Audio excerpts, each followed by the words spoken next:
What's poppin', gamers? Oh my gosh, oh my gosh, what a big next few weeks I have planned. A big next few.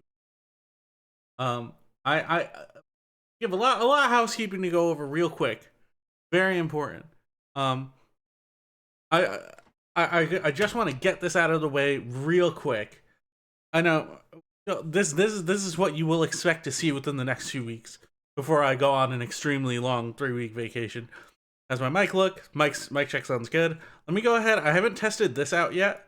Let's see how this looks. I'm gay. All right, looks good to me. Looks good to me. Yes. That will now alternate randomly between this or the other reveal sexuality. I just wanted to try it out. I just wanted to see how it would work. Anyways, I haven't tried the random out thing. The random thing is completely new to me. Enemies. I didn't mean to do a static cut there. What?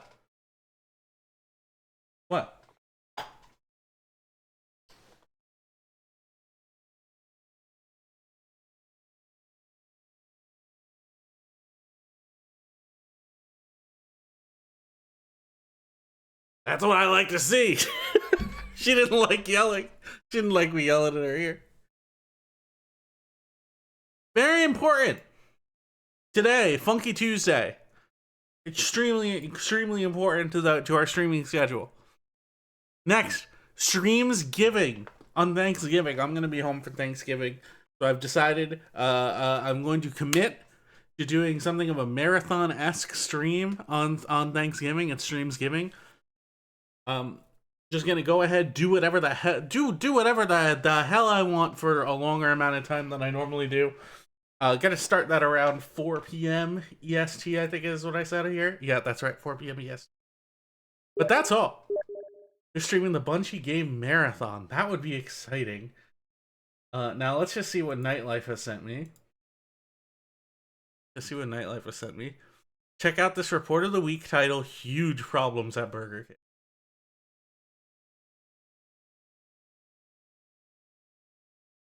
No way. Hello everyone!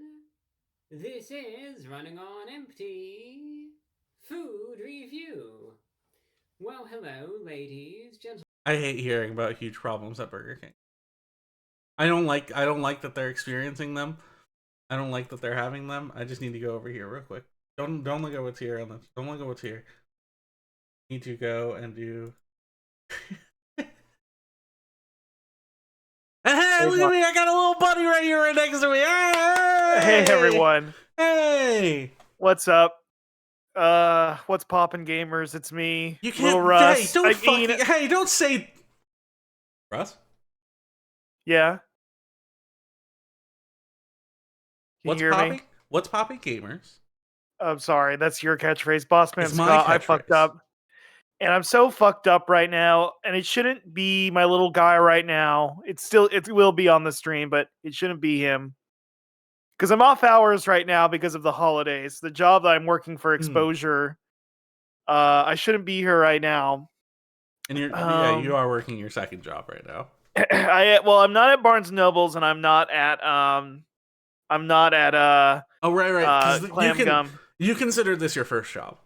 This is now my first job. Barnes & Nobles, they've reduced me to about 2 hours a week in 4 30-minute increments. So, and it's just during the local high school's lunch break. It's just to stop those handful of teens when they're at their grabbiest. And they don't care about Criterion anymore. No. They can't even flip them. No! What do you mean they don't care about Criterion? This is what concerns you, Scott. It's not my hours, but the Criterion collection. Yeah, the teens should be loving the Criterion collection. The teens should be loving the 400 blows. Well, as we all know, Bossman Scott, you're kind of a filmophile. Mm-hmm. You love film. I would love to get into that Criterion closet and just spin around. Spin around. Yeah, what pictures would you grab, Bossman Scott? I would be grabbing everything. I would be knocking everything off of the shelves. Hey, listen, Criterion, if you want to hear me out, hey, Criterion, if you want to hear me out, I will guard the Criterion Closet, because that's kind of like what my resume is right now. So please. You are something of a bodyguard, as I understand. So it. I will protect the Criterion Closet no matter what, and I'm willing to stomp on celebrities to keep them from taking every last DVD. Okay? Or Blu-ray. Okay. Russ, we're in the middle of some very important housekeeping. Oh yeah, sorry about that. Streams giving. This Thanksgiving. As I understand it, you're probably not going to be around for that on account of I'm kind of in a persnickety wicket right now, but we don't need to get in on that. you have things like friends and loved ones and stuff like that, and it's like, No, I did some extracurriculars and might have got myself in trouble, but you don't want to hear about it. We'll talk about it later. No, I would actually love to hear about it right now. In fact, I'll go away from the screen and I'll let you talk about it. Oh, Scott, you don't want to hear about my issues. Russ, that's all I want to hear about. I want you to air them on the stream as frequently Boss as man possible. Scott, this is not you. You hate when I do this.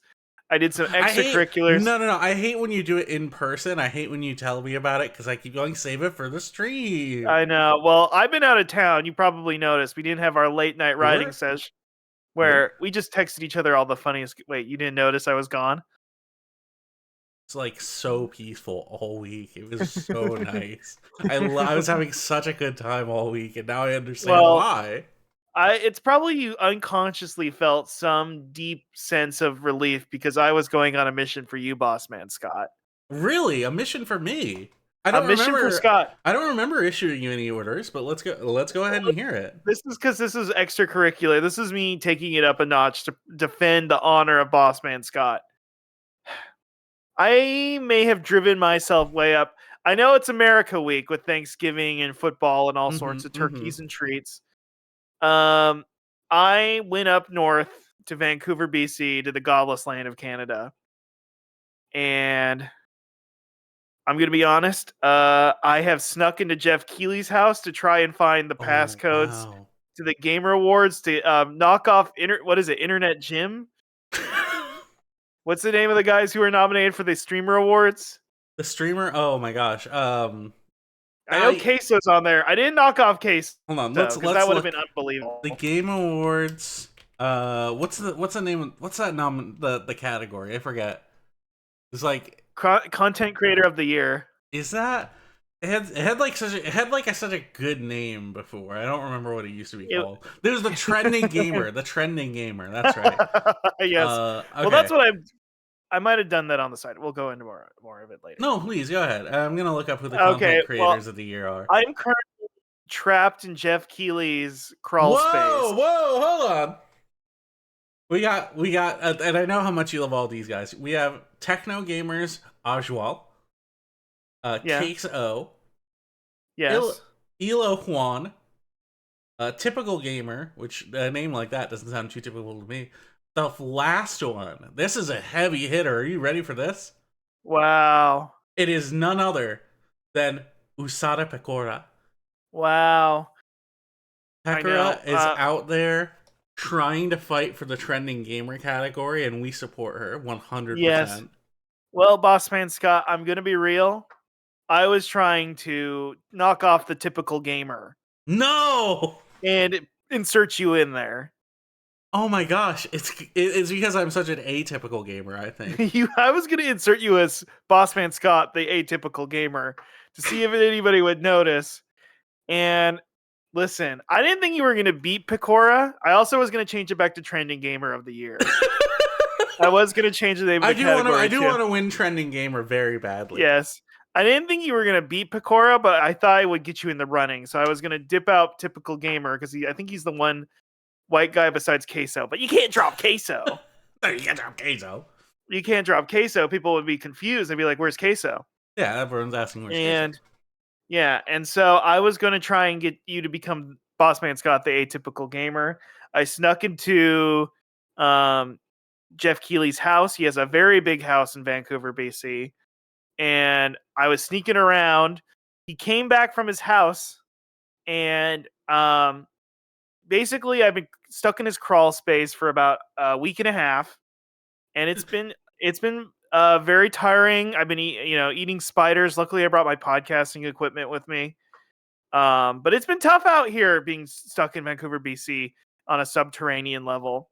And he has all these what kind of spiders does he keep in his crawl space? like orb weavers, wolf spiders. Those are the ones I try to eat the least because they look the cutest. The furriest too, because They're the furriest, yeah, and I don't want to get all the fur in my teeth. Hmm. So it's been a rough time And for me. and I just want to say that you can call me President Bush because that's what I be.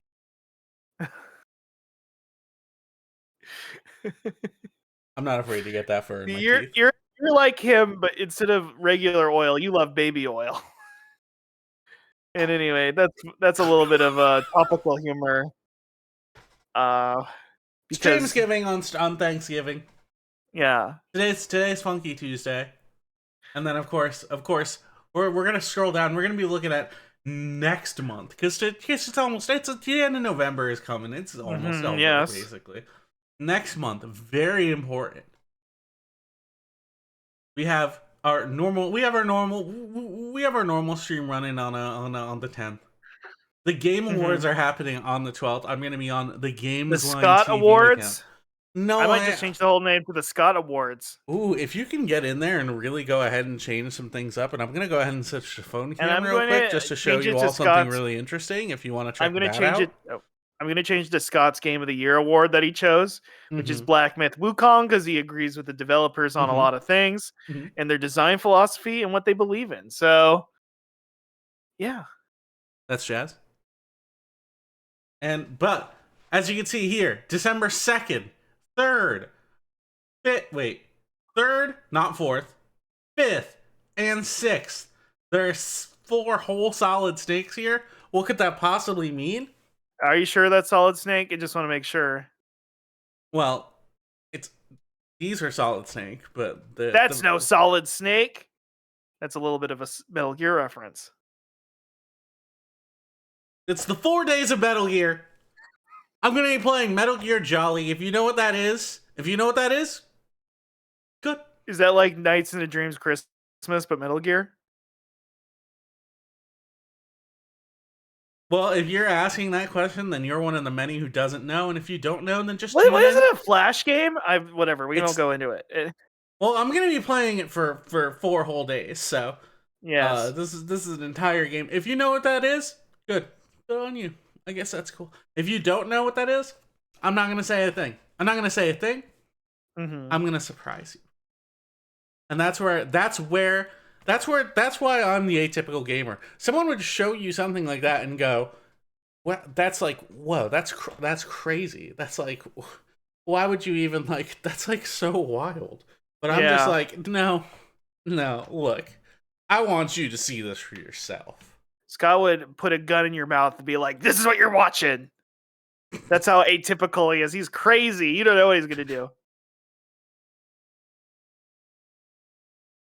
Russ, I have 5. He's the atypical gamer. This is all right. Well, I have to change the name of the stream now to the atypical gamer. I like Funky Tuesday though. Are you gonna play Donkey Kong Country Tropical Freeze? No, actually, the thing that we're gonna be playing is a mystery. Oh wow! Is it gonna be Boing again? What was that game that you played? Boing? I don't think I'm gonna be playing Boing again anytime soon. I think. I hope I could come on your stream for much longer, which I shouldn't because I shouldn't even be here. I hope that if I keep coming every week, I'm gonna reference. When are you playing Void again? You're gonna play Void again? What happened to Void?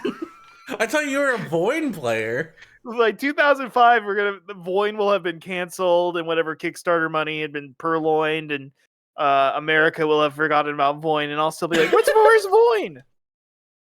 The acclaimed FPS beat 'em up that Bossman Scott played on the stream so long ago. First person looter melee combat. Yeah. The Void heads are crazy for it. And I love that for them. I don't have Void installed anymore. I do have though a bunch of mystery games. Wow. I don't know what any of these games are. And actually, I think when I click on this button that says reveal game, it's going to show the code, which I would prefer it didn't do. So I went ahead and I went and contacted my friend Hasanabi to go and help me out here with this. Oh, and it looks like Hassan is like giving you a little kiss. That's actually That's so so nice. sweet. He is very handsome. Mm-hmm. Because And he does have very big muscles. But let's go ahead. I'm gonna reveal our first mystery game here. See what it is. Okay. I don't need Hassan. Here. Yeah, there's a separate thing for a reveal key. Call of Cthulhu: Dark Corners of the Earth.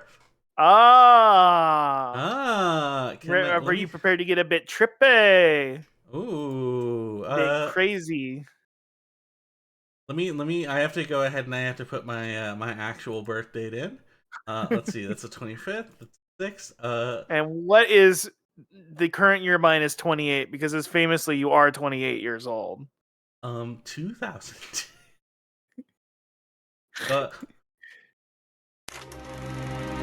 Well, it was in 1996, but I get where you're coming from, Bossman Scott. It's very hard to scroll for more. Now, Bossman Scott, what are your feelings on the Cthulhu mythos? How do you feel about HP? I'm a big Lovecraft head. I think like I love all the different like weird little things he comes up with. Yes. He's such a like crazy little guy. He's so Yeah. silly. What there was a post He's going he's something of an unproblematic fave for me. Yeah, it's so true. There was a post going around today that apparently had a reedy New England voice that was very high pitched, and people said he probably sounded like He Peter probably Griffin. sounded like Peter Griffin, yeah. Yes. And you kind of are the modern Peter Griffin. So that's like the ancient Peter Griffin. Then there's the 2000s Peter Griffin, and then the 2024 Peter Griffin, Right. which is you. And like both Peter Griffins. Ooh, that looks like that's about to get real intense. I'm Yes. just gonna go ahead and call it on that. I think I get a sense of what Call of Cthulhu: Dark Corners of the Earth is delivering for us. That could be what we play today. If that's the winning game in our bundle, let's see what our number 2 game is. Wow. Secret Neighbor. Wow. Wait, just the multiplayer? Wow, just the multiplayer for a Hello Neighbor. Well, if you wanted creepy themes, you could do Cthulhu. If you want to hang out with 12-year-olds, you could play Hello Neighbor multiplayer. Wow, this is so exciting. I could play Hello Neighbor. Finally a chance to play Halo Neighbor. All right, game number 3, and we only have 5 games. Let's go ahead. Here we go. Game number 3. Not Tonight 2. What? Excuse me? We have a simulation RPG, life sim, political sim, interactive fiction, puzzle, time management, adventure, pixel graphics, political. Oh, I don't know if we'll be able to play this one on stream. Okay. Now this seems like something of a what's it called? If you remember what it's called, Political satire. yes. That's kind of my forte, but I thought you didn't like that on the stream. I thought you didn't like politics. I have to say I'm not quite feeling that tonight too. We could feel it if we are getting a little bit political. Wow, look at all that imagery though. That's so interesting. I'm learning a lot actually. I'm kind of finding like a lot of really interesting things out about like our culture. That's so true. When did this come out? Let's just go ahead. Let's just like that's 2 years ago. Okay. So it's like Okay. it's like relatively new. I was wondering like it would be really funny if it's like, oh boy, here we go, our political unrest simulator. Okay, that so it came was out after in they 2016. When did they start putting politics in video games, Bossman Scott? Was it Forspoken? When did they start doing that? No, I that's don't remember exactly That's when. when they started putting woke in video games. That's Well, that different. woke is the worst kind of politics. I'm sure there was some True. like lesser politics. What? What video game? Let's see what Google has to say. What video game first had politics? I'm sitting intently. Oh, it was it was the political game known as Dictator by DK Tronics in 1983 on Sinclair Wow. ZX Spectrum, the ZX Spectrum. So 1983. So I can't believe video games have been political that long. No wonder That's it's the word. really It's not exciting. art. I am mystery game number 4 here. Russ, are you ready to reveal this next game? I would love to reveal it, Bossman Scott. It could be literally anything. It could be the single player to Hello Neighbor. Or go ahead, we're gonna reveal game number 4. Kingdom New Lands. New Lands. Tower Now, defense, survival I know base about the building, Kingdom exploration, Hearts. roguelike building, strategy, colony sim, adventure simulation. Well, you do build a lot of friendships in Kingdom Hearts, so that kind of makes sense. And it does simulate going about Disney movies, so kind of a graphical downgrade from Tetsuya Nomura's vision, but I won't comment on that. Now speak on that. Well, I'm just saying it's not as good graphics as that doesn't look like Really Baymax. It doesn't No. look like Elsa. It doesn't look like Anna. Doesn't look like Olaf. I It doesn't I look just like am not Little getting the Mermaid. vibe. No. It doesn't look like Little Mermaid at all. I'm gonna say this game's a stinker. I think that whatever they're doing at Square Enix has really dropped off. Just kind of a fucking flop, in my opinion. Where's Roxas? Now what's the game? Where's Zemnis? What's the game in Kingdom New Land? Well, you would be battling Heartless, but it's like they're fucking Oh, keeping there's them a hidden portal. for some reason. Oh no! There's the Heartless. There they are. Those are like lesser Heartless. I don't care for them in the slightest. Okay, so it's like a tower. Okay, all right. They're making fucking Minecraft noises. I got one more game. All of these games have been absolute winners so far. Let's review what we've gotten. We've gotten Call of Cthulhu, Dark Corners of the Earth, Yes. Secret Neighbor, the Hello Neighbor multiplayer, Not Tonight 2, Kingdom New Lands, one last game. Let's reveal that game. The Final Station. Oh, actually, I know this game. This Really? This is actually like a good game. Wow. This is actually like a game that's like decent. What's the game? It's like, but what's the studio like? Tiny Build. Tiny Build, yeah. I think they make good stuff for the most part. They had some. They're okay. Didn't they do some bad stuff? Yeah, I don't know. I don't really want to. Well, anyway. Let me just say, as someone who used to receive codes from Tiny Build, I don't necessarily want to get into that. Well, who cares? Because I have Bossman Scott, who has a big build, which means he's strong. So And let's keep moving on. I have little Russ who has my Tiny Build, who might love to be around. Well, all of these games, all great, all great, Bossman Scott. all great in their own way. But Speak I on think that, Bossman Scott. all these games look great. They all look excellent. They all look great in their own way. But what if I told you that I had another game ready? Listen, I had a game ready to go. Let me pull back the curtain a little bit and tell you. I had a game ready to go, but I saw, do you want to buy a bunch of mystery keys for like $4? I'm like, yeah, I kind of do. I want to see what they give me. Mm-hmm. I want to see if any of these games are funny. Unfortunately, none of these games are funnier than the game that I've decided to play today. Boing? Which is, of course, Disney G-Force. Wow! Let's Disney go. G-Spot? Wait, excuse me. Hey, hold on a minute. Come on now. Hey. Let me go ahead and see if I can show you some Disney G-Force, Russ. Mm-hmm. I I thought this was going to be a non-woke stream. I thought you were going to play a game with politics in it, and Disney's at the very front of it. Well, I will say this is something of like a game of political operations. As you can see. That's true. As you can see, we have our different gerbils.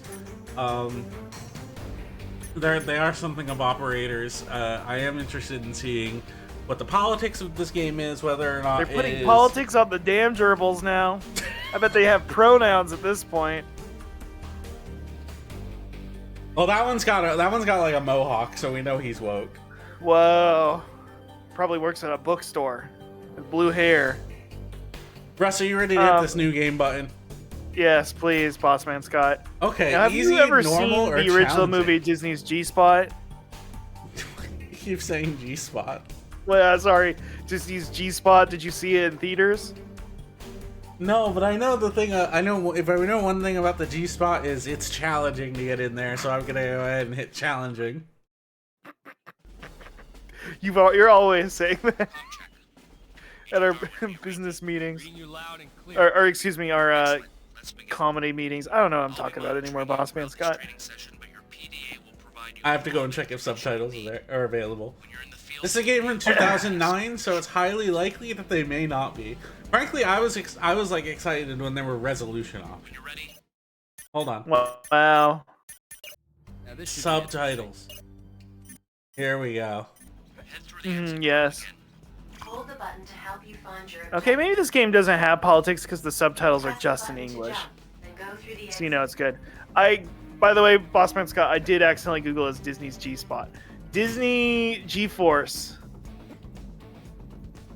Now, I really like when the game hitches up here. I'm not quite sure what's happening.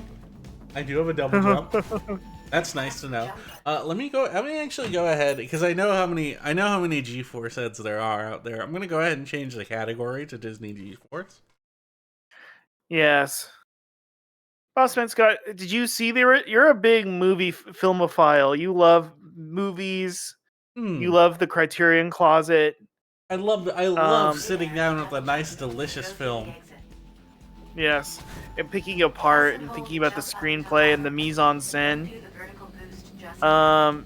Do you know who's in G-Spot? No, I have to admit I'm not that much of a G-Force head. You're gonna have to fill me in on all the hot G-Force details because I knew. Let's see. I know. Whoa. Okay. Okay. Well, it was a Jerry Bruckheimer production, and we all Right. know him, the Top Gun guy. Okay, this is what I remember. We got some Let tech. me see. We got some tech for Press Disney the fire G-Force. button to shoot while aiming. G-Force poster. Who's top billed?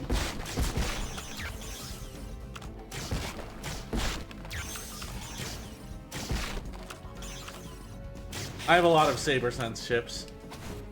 I just want to say there's some like really nice hitching that's happening. I was kind of hoping that like a game this beautifully optimized wouldn't be running terribly. And I'm pretty sure it has nothing to do with my computer, and just that there just happens to be something going on with the rest of this. Have you updated your NVIDIA drivers? I have to say I don't think there are new NVIDIA drivers specifically for Disney GeForce. But this is based off one of the biggest hits of 2009. Okay, we got a lock on. This came out the same year as Demon's Souls. Yes. So we don't. Oh god. So we don't have a. We don't have a dodge roll, unfortunately. Which does kind of upset me because this game would be a lot better if you could. When did Bayonetta come out? You're gonna have to hit me with the facts on that one. Scott, as you all know, kind of has no concept of time before Soulsborne games started coming out. That's when you started like track events in your life. Oh, I have to deploy Mooch.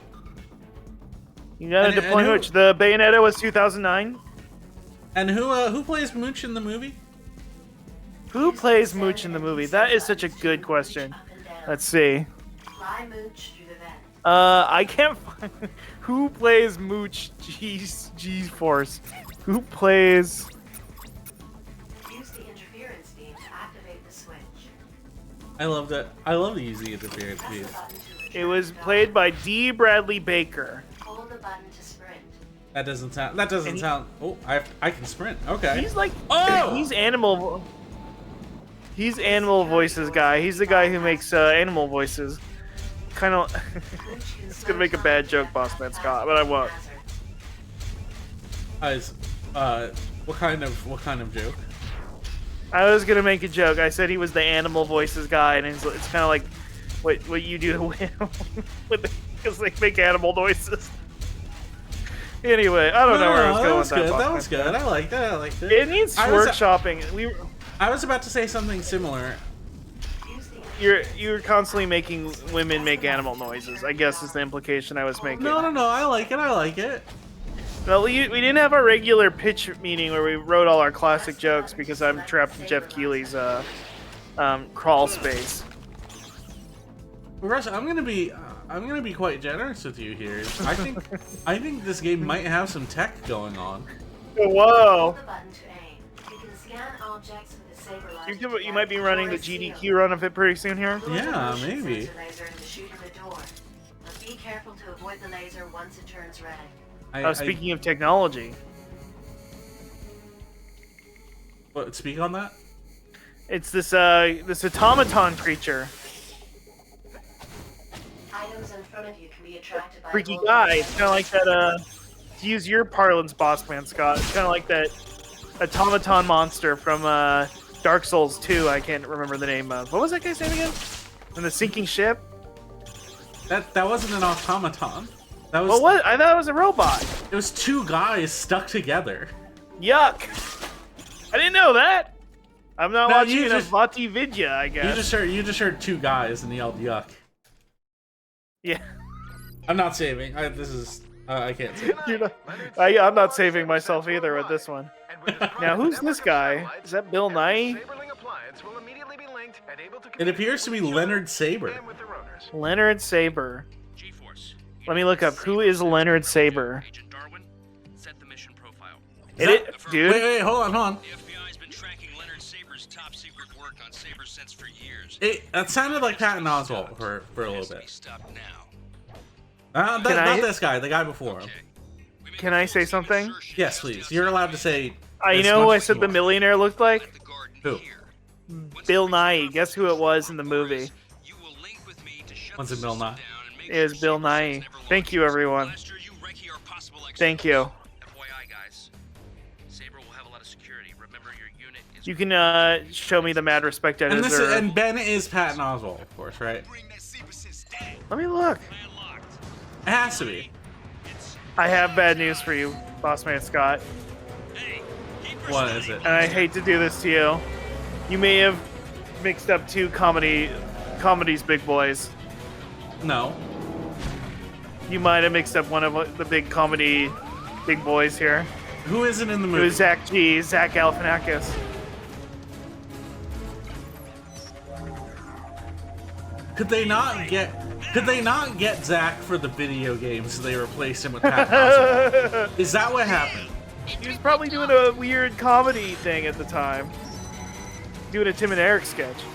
Now, we don't know how accurate this video game is to the movie. That's true. This could be going off in uncharted territory. I kind of was expecting that. I was kind of expecting you to give that to me because I know how much of a Disney head you are. I am a bit of a Disney adult. The guards look like they're having a party. I have regularly been to Disneyland. I know all the rides. I've been kicked out of every restaurant for complaining about the service. I have been told I'm not allowed to see the Disney princesses anymore. I am a Disney adult. What can I say? Out of sight of the guards and head towards the objective. But I will say I think this is probably a touchstone. I guess if it's not Jerry Bruckheimer, it would have been a touchstone, right? But no, it's Disney. Hey, what is that thing? What is that? Pretty funny. Don't do that, bro. Come on. I guess I'm not allowed to beat people up. He gunned you down in cold blood. That was some blood simple shit. That's so scary. I thought you said Metal Gear month was in December. The 4 days of Metal Gear, Metal Gear Jolly. That is coming up at the start of December, of course. This looks like I thought this was Metal Gear for a second. It's very similar to Metal Gear in a lot of ways. Just off the jump. Where's the Kona Vision? I Where's the apparently have to go Soliton over radar? here. I have to keep out of view, but that's okay. Yes, I've got the pipe in sight. Heading in now. Can you look? Hey, I really want to He's know got who the pipe in celebrity. sight, ladies. Onto it or jump onto it. What you say, Boss Man Scott? I want to know the celebrity cast of this game. Okay, I was gonna play a game if you could guess who was in it. No, please, by all means. I got Zach Galifianakis. Can you guess who's top billed? He's a sitcom star. He voices one of the most emotionally charged performances in the history of television. Something that has personally made millions cry, Boss Man Scott. I'm gonna have to go with. Press and hold the I'm jump gonna have to button go down. with none other than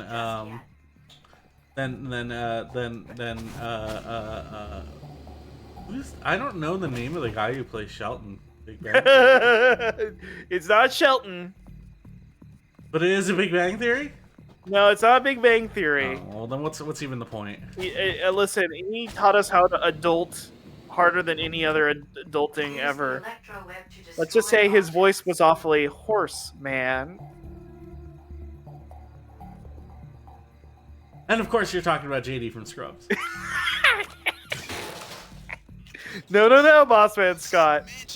Let's just say, let's say if you asked him to play a popular card game about numbers, he'd be like, I'll skip Bo, Jack. Because my throat is hoarse, man.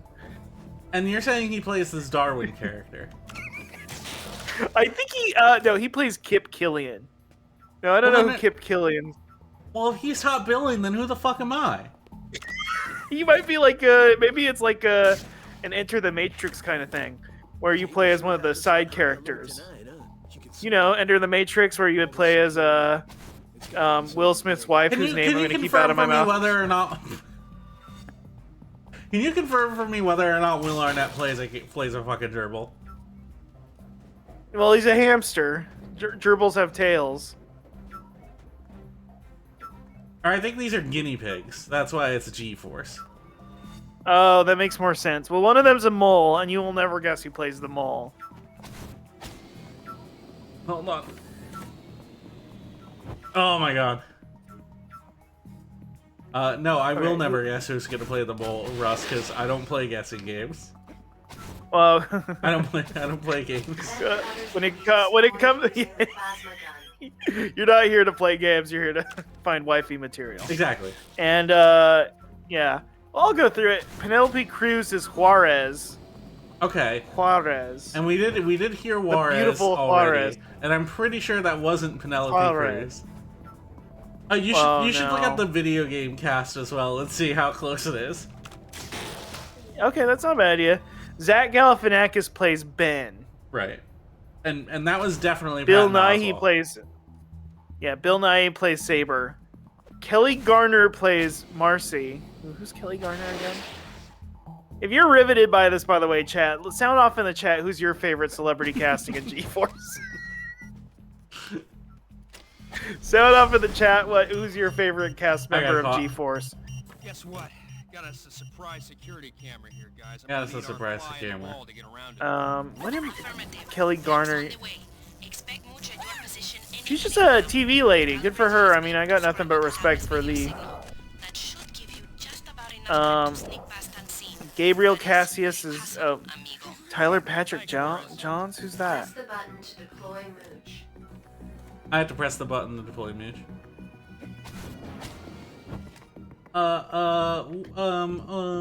Yeah, we're going Mooch mode. Okay, I'm going to the G-Force video game to see who's the cast in that. Yeah, I do want to know what the comparisons are, because I feel very confident that it is not the same exact cast. Now, I'm going to be honest here, Boss Man Scott. Mm-hmm. Let's see.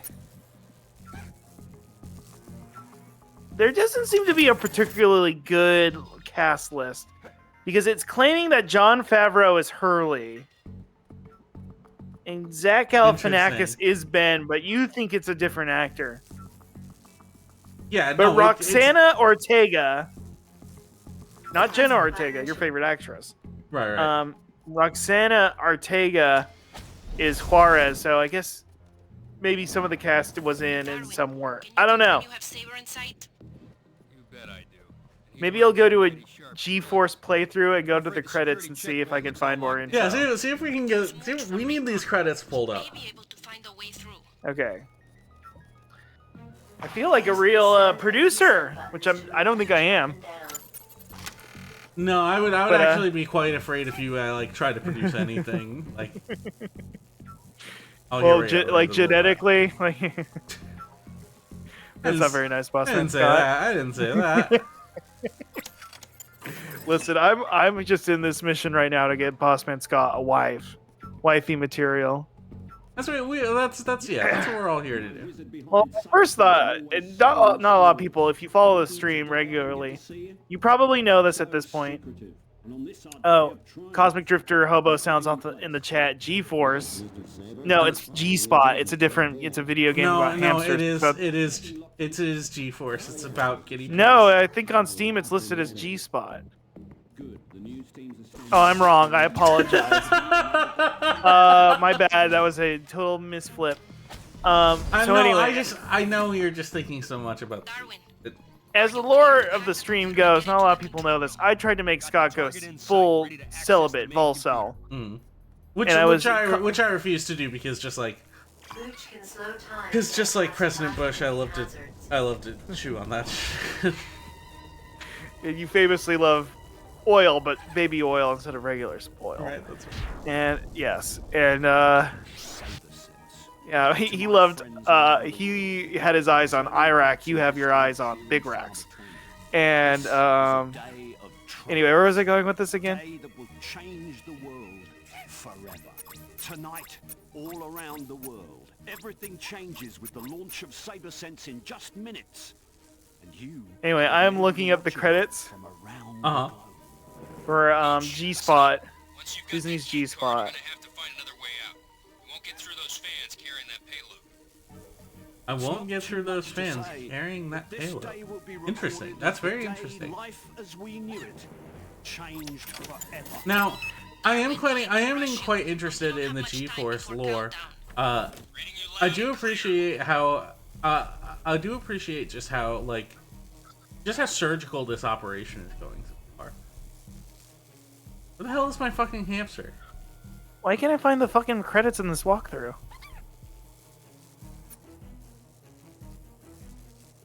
Where's my guy? Oh, he's in here. Where is any of our guys at this point anymore? You know what I mean? Yeah, this is what I'm. Electroweb to Hold on. attract Can and I? carry the Oh, key card. ooh. I did it. I was able to attract the key card, just like I'm here to attract a certain type of person. Wifey material. Right. I just didn't want to get too specific. Like, No. But anyway, I was trying to make Scott go Volcel to, so he could retain, his essential juices, so that he could be, become even more comedically powerful. I know, hard to believe, because Bossman Scott already is the funniest man on Twitch.com. So in the future, 30 Rock, when you're, when you take over the Jimmy spot and kick out Seth. We won't go in on that. Key card and in position now. But Scott What just needs a happened to the wifey, video so we're gonna go with that first instead of the Volcel thing. yeah, And what do you think- I would like to get waifu material before I get Come television. with me now. Late night material. Right. Work as usual, When Darwin. you eventually do become the new Jimmy Fallon, the Right. funniest guy in Of showbiz. course. Couldn't have gone smoother. Where's the fucking What cast the- list in this Elliot, fucking hamster your game? satellites are making the power supply spike all over Where the the fuck are- complex. You have to stop them now. No, that can't be. Let me Okay, check the here we go. backup systems. Okay, so these are the guys who I did hate come back. computers that do that. Right at all. Come on. Tommy, I told you it's dinner time now. You hate mister. computers? I do too, Boss Man Be Scott. sure to watch Well, you your didn't see what it was diet. doing. It was getting up and walking away on its own. I hate when they walk away on me. You know what I mean? My lamp's alive. Whoa! Whoa! G-Spot might be a good movie. Now, are you getting this confused with Cool Spot? Honey. No, Cool Spot. What's that? It's starting to smell. Cool Spot, I believe, is a character that you posted many times. Little funny dick guy? What the? Is that what you're calling him? Did you just do? Yeah, little funny I dick didn't guy. do anything. The whole system. Oh no! I thought he was an original character. Little funny dick guy. What was he? What was he, Boss Man Scott? Wait, hold on. Hold on. You believed him? He was an original character. Did you believe he was your original character? Well, no, I assumed he was a abandoned OC and that I adopted. Little funny dick your man? adopt. Okay. No, Yeah, no, he's no. my adopt. Hang on, those Yeah. So who? Wait. So what else has he been in? Then what is he famous for? He is a mascot for the drink 7-Up, which I know you're a big fan of. 7-Up. While locked onto an enemy, The weird Sprite. jump button to dodge or flip. The weird Sprite. They Oh, had a wait, mascot. hold on. They just told me how to dodge or flip. Oh, now it is like Bayonetta. Yo, we got the dodges. Yo. Yo. Bullet time, baby. Why would they make a mascot whose dick was out? Now, here's the thing: is I don't believe the version of Cool Spot that I've seen you post many times normally has their dick out. I believe that is something of a But why fan would he- fabrication. But then he wouldn't look like he does. Now, That's like if Arthur the Aardvark didn't have glasses. and he Little also funny dick guy has a little funny dick. now I wanna. It's really interesting that you use the Arthur comparison because You're more a Buster guy. Don't tell me you're a TW fan. Now I do always find it interesting that he always be busting, but no. Here's the thing: is like I think imagine if you would there was a version of Arthur where I've never imagined before, but I'm gonna try this time. yeah no imagining is when you like picture things in your head and you like come up with like a whole bunch of like Oh, different like a pretty lady. Yeah, Wow. when I say picture Arthur, kind of like you would a pretty lady. I don't Like a made mean- up pretty lady or a real pretty lady? Because I usually think of real ladies. But I could Most think of of them from the 1950s. Oh, is this like a Chat GPT thing, but in your head? Hold the button to help you find your Like Grok? It's like Grok It's- in your head? It's very similar to Grok. Whoa. It's very similar. It's not exactly like Grok. Hold on, how do I switch what? Wait, hold on. Oh. Wait, hold on. Okay, hold on. There we go. Now, it's not 100% like Grok. It's instead Probably of it, not as good. well, in some ways it can be a lot better. Now Speak on that. I am trying to speak on that actually. Now there's this really interesting thing that happens when you start to like picture things that are happening in your head. It's Like a pretty lady. mhm. Like a pretty lady. I'll save you. You can sort of like recall that image whenever you like, and you can change it and refine it in any way you like. Those are just straight up M16s. I thought that was Metal Gear Solid 2. Are you on the Tinker right now?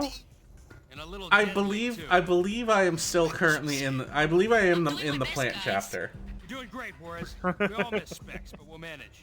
I'm almost out. And just like Solid Snake, I'm going through the fence. Now, here's the interesting thing about imagination, Russ, is like when you imagine a pretty woman, you can also imagine like something. Not the movie. Could I just watch the movie Pretty Woman? You could. The thing I want you to imagine, though, specifically, is I'll try. there is a. You mentioned the character Arthur before, and I would like you to imagine a version of Arthur where I know this is something you don't have to imagine because he's this has happened in canon. But you remember the part in in the final episode of Arthur where he was like a full-grown adult. Yeah, yes, I know of that. Okay, now imagine Now imagine there was a part of that. They're just shooting real bullets. What is going on? Like this is a real like This is a tonal Jerry dissonance going Bruckheimer on. production.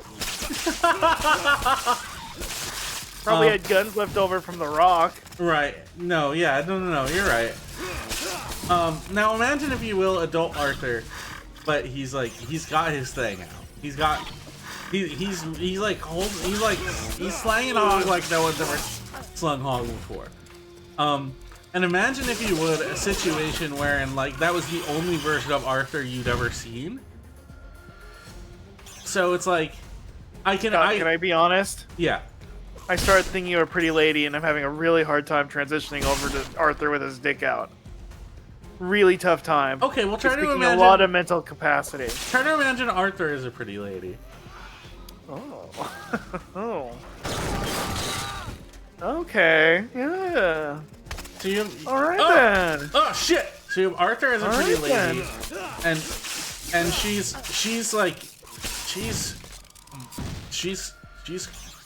completely. Okay. This is tough for me. I mean, I already have the clothes on there. I already have worked so hard imagining the clothes. It's like kind of a waste to take them off. Okay, but like, wouldn't it be more interesting if there wasn't any clothes on? Here. How about this? I'll put them in a full latex bodysuit. Okay, now I would just like you to picture a certain scenario wherein like that was the only version of Arthur. Scenario. Well, I'm explaining the scenario to you right now. Well, what's a scenario? Explain that first. Speak on that, boss man. A scenario is sort of like either a hypothetical or like non-fiction like event that's happened, you know? Interesting. So and- 9/11 wasn't a scenario, or it was? Now 9/11 was a scenario, but I'm not gonna say which version of it was. Okay, thank you, boss man Scott. that 9/11 would be- was a that would be- scenario. It was a fictional event that happened. Okay, gotcha. No, it's just like speaking about it would be far too political, and I know how much we like to speak on it. Okay. But anyways, Is is this whole like imagination thing? Is it kind of like how Pitbull said that what is it again? Politics are like politricks. it is something like that, yeah. So imagine, Okay. if you would, Arthur as a very sexy lady in a latex suit. A skin tight latex bodysuit. Because I don't want to Watch it. waste. I Like already Mel- thought up the clothes. Like Melody Burst, just similar to Raiden. Similar to Raiden in Metal Gear. Now, so this and in this scenario that I'm trying to depict to you, this would be the only version of Arthur that you have ever seen in your life, and you've never seen any other thing. Yeah. Now, do you sort of like grasp that like conceptually? For the most part, oh, Bossman Scott, I'm now starting to use my imagination, and I think I'm cooking up some good ideas here, actually. Now that's really interesting to hear. I'm really excited to see what this brings to our writers' room. This is kind of like what I wanted to like really hammer home to you, anyways. You're always like, use your imagination. I'm always like, what if I just replace a word with another word? Hold on, what if instead of Disney's G-Force, I said Disney's G-Spot a lot? What if I kept telling you references? Well, I actually did have an idea. I have a new idea, Boss Man. Interesting. I'm like very excited to hear about this. Okay, hear me out, Boss Man Scott. This is a big idea I was thinking about. I'm kind of a pop culture nut. Uh-huh. I know, because you love telling me all of these references. Yes. What if you combined... Do you know the popular comic Calvin and Hobbes? I am. I'm familiar with Calvin and Hobbes. What if instead of Calvin and Hobbes, it was Han Solo and Chewbacca? And instead of riding a sled, they were riding the Millennium Falcon. That would be really interesting. That would be really good. Okay.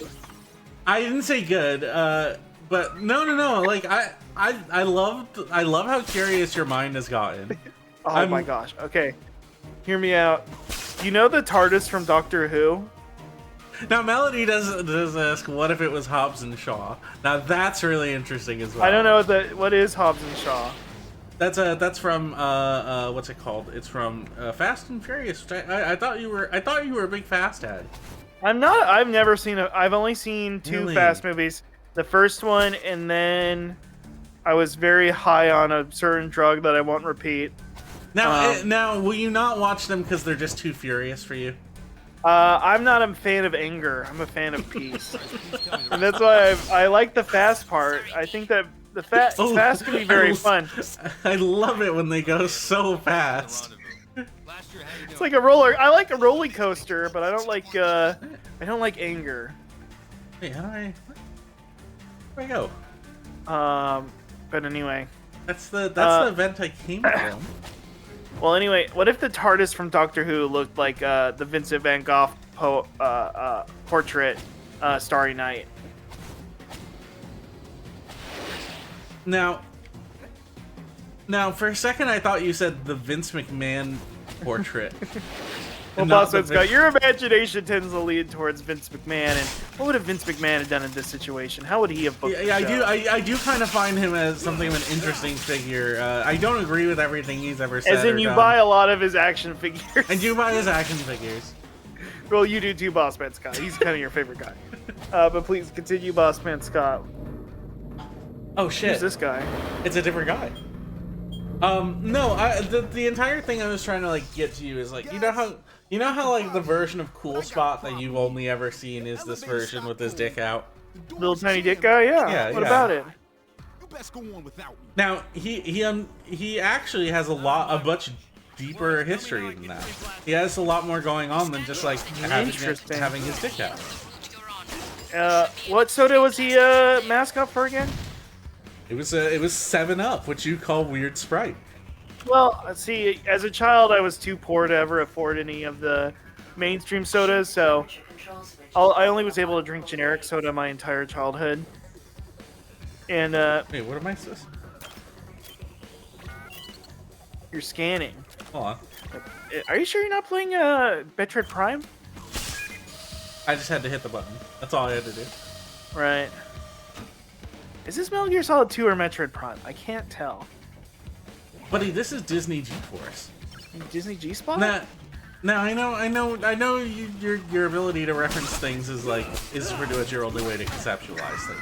It's my only form of comedy. If you've been wondering why this guy's not very funny, I have one duel in my back pocket. And now I'm trying this imagination thing, and I think it might work out. I'm so excited that you finally figured out how to use your imagination. I have to rescue Blaster. Have you ever considered that our future president kind of looks like the same color as a popular corn snack? Have you considered that? I'm just imagining it for the first time. I've never thought about this, mainly because I'm still a Kamala truther, and I think the recount is really gonna. You think it's gonna happen? I think it's Sorry really for doing politics. No, I really hate that you're doing politics on the stream right now. Right. So wait, are you telling me every movie's? So this didn't happen? Like a bunch of hamsters in a secret squad called G-Spot didn't save the world? No, I don't think this movie literally happened, but I do think it's a metaphor for how SEAL Team 6 did take out. No, Atlas made metaphor. You want to let me get my shit in first? Disney made G-Spot. Atlas made metaphor, but please continue, Bossman Scott. Holy shit!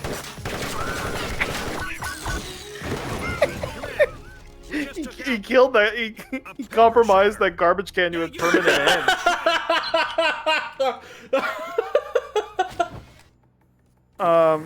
Anyway, Bossman Scott, I'm sorry. So what were you? No, I just think I just want you to know that there's different versions of Cool Spot that you can appreciate that aren't just the version of him with his dick out. So if all movies are fake, is United 93 real? The year? United 93, the 9/11 airplane movie. Oh, yeah. Sorry, I'm just confused. I thought that was real, but I guess you said it was fake. Okay. Well, not all movies are fake. A lot of them did actually happen. Well, that's just fucking confusing. Well, there's this thing you gotta understand. There's fiction and there's nonfiction. And I know you only care about the friction. But Well, your joke was bad, so I'm gonna make one. They made a whole genre of movies about Indian flatbread. What the hell? Speckles. What? well, I do want to say Nonfiction. that. I do want to say that when it comes to your sheets, it's more like nonfiction. That's why you're the best boss man, Scott. That's a story for next time. Understood. What do we feel about Great to have Speckles? you back. As they say, that is the good news. The bad. Who's Speckles voiced by? Who is? I think that is like. I think that was voiced by Place is alive with them. Any ideas? Oh boy, who Yes. voiced Have to get Speckles? into Let's the look into central it. computer and shut it down. And the best option Who is to voiced head down to Speckles? the basement by the laundry chute and get past Yes, the it was heating Nicolas pump. Cage. I'll plot a course to Nicolas guide Cage was. Now this Speckles. sounds like a dead ringer for Nicolas Cage. No, Nicolas Cage wasn't in Dead Ringers. Now I just want to say that was a the sort of like literary device I used here was a turn of phrase. But Jeremy Irons was in Dead Ringers.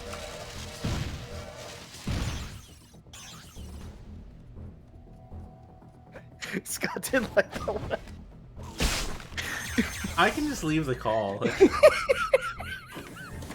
I'm just being difficult today, Boss Man Scott. I'm stuck in a crawl space at Jeff Keighley's house, and I'm very cramped, and I'm a little saucy, and I apologize. No, I understand. What are you getting sauce on today? What you yeah, sipping on? What am I sipping on? Usually just floor dribbling. So whatever he spilt on the floor. Just arrived on site.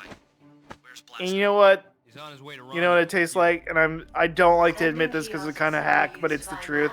Ammunition and health, It's Mountain as well Dew. as new weapons and upgrades. Oh, that's actually New weapons and quite upgrades will sad. only become available Yes, and guess what keeps seeping through the like getting through the floor cracks too? What is it? Half-eaten bags of Doritos. I really don't like hearing about that because I know it's that sort of like shifts my opinion on Jeff Keighley. a negative light. It kind of the stereotype is true. He does eat Doritos and Mountain Dew as his primary sustenance. Now, He does eat and bleed gaming. It appears they won't let me buy any upgrades. They don't like to see a gerbil thrive, as I understand it. Mm-hmm. They're like Hollywood and women.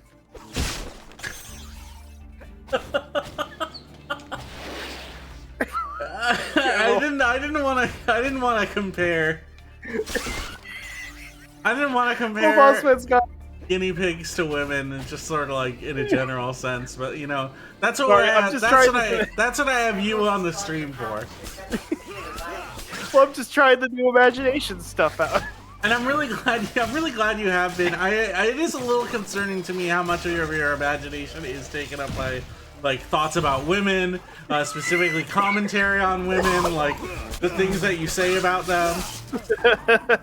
I could switch it to things I think about men. Yeah, I think that would actually be like really refreshing. Okay, what do I think about men?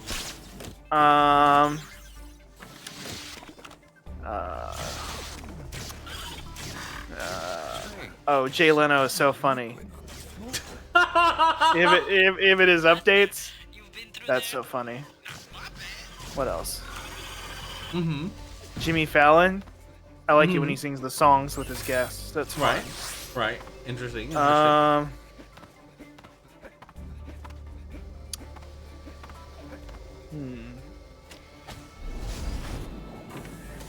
boy. That's about all the men I ever think about. Bossman Scott, very handsome. Think about you a lot, Bossman Scott. Kind of how I want to be you and stuff. No, that's fine. I think that's okay. I think like it's good for like a lot of young people to have a role model. It's true. Yeah, that's kind of my thing, Bossman Scott. Is like I guess I was using a little bit of imagination before. I just didn't realize it. So I would always imagine myself wearing your clothes and your shoes and kind of being you and being up on the stage and making everybody laugh and being the funniest guy around, funniest guy on Twitch.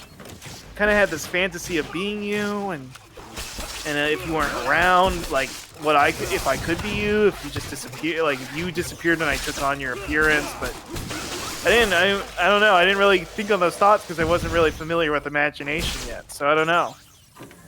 That's really cool. And you're saying this is something that you're like expanding upon now that you I kind of sleep at night, and that's what I think about when I dream. When you have your dreams, it's mostly like, what if? Oh, I'm Scott.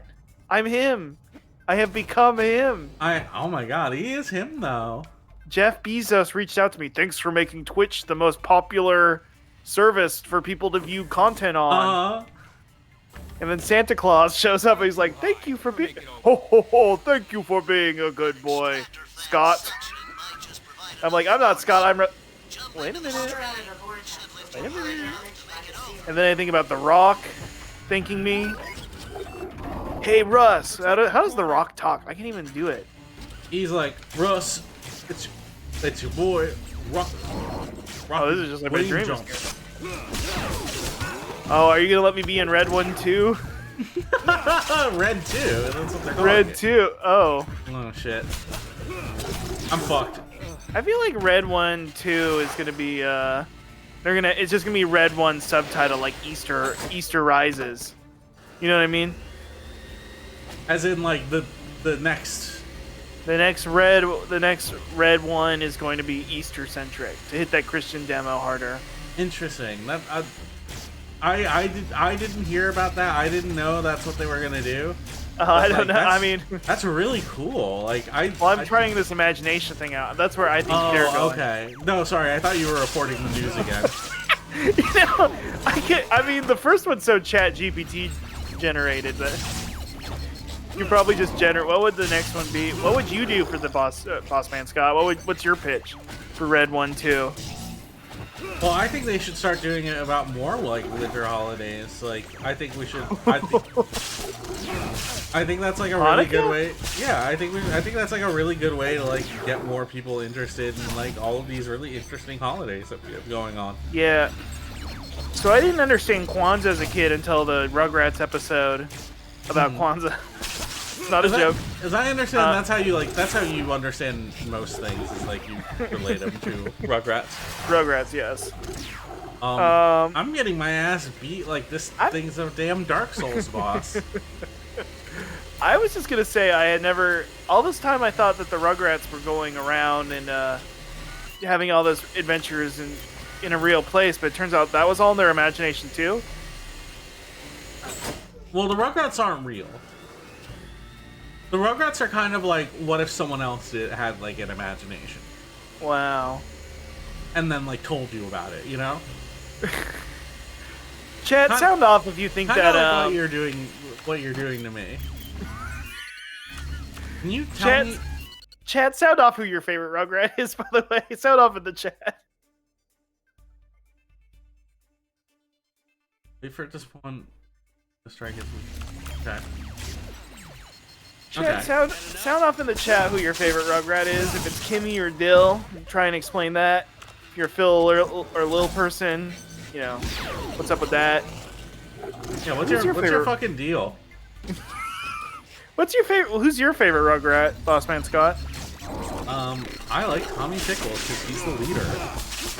Wow, I was a Chucky guy. Yeah, I know. That's what I. That's what do you mean figured. by that? That's what I figured. What do you mean just by that? Speak of that, Boss Man Scott. Just by like looking at you. What baby do you want me to like? Okay, Speckles. Got a nice Sue Pickles. That one time he got little-fied. Okay. Little-fied. Oh, there was a time he went into little space.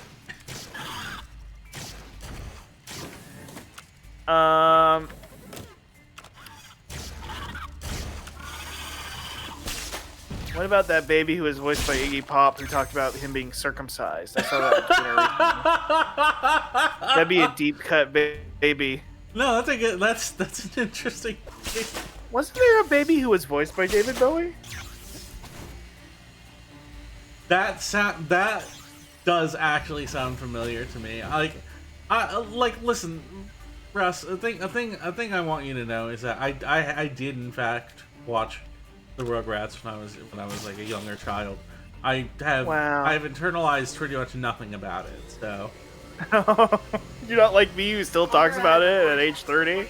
No, I don't have a pod. Yeah, exactly. I don't have a podcast where I mostly talk about the Rugrats and not much. God damn it! What is with the blades? Why are they chopping up this guinea pig? Well, what cartoon do you think about the most, boss? Well, I guess it is one of those things where you've watched so many movies and you're a movie head that most of all of the knowledge that you've had about cartoons or child stuff has been replaced with the Criterion Closet at this point. I do think about like mature things like Scott Pilgrim. Yeah, I got an extra life. Yes, the rich tapestry of Scott Pilgrim and his deep themes, like should I be mean to women? So,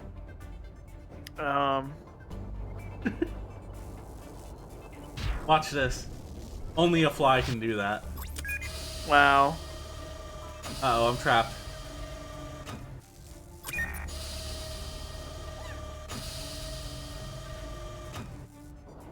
Who would have thought like a game like this would have like such a complicated puzzle? Oh wow! It really, like, genuinely goes to show you just like how much work has went into like just balancing this game and making it so much more interesting. Modern Disney would just give you a participation trophy. They wouldn't even have a puzzle that hard. Right.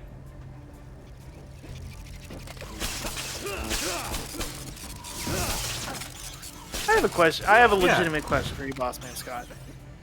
Was there ever a children's license game that you did legitimately like as a child? I played a bunch of that, like, I played a bunch of that, like, one of those Rugrats games. Really? Yeah. I didn't internalize anything. I just did the world's fastest speedrun on speedruns.net for Babies in Toyland or whatever. I forget what it's called, but it was the like full 3D one that like you went through the house and everything. It wasn't the N64 game.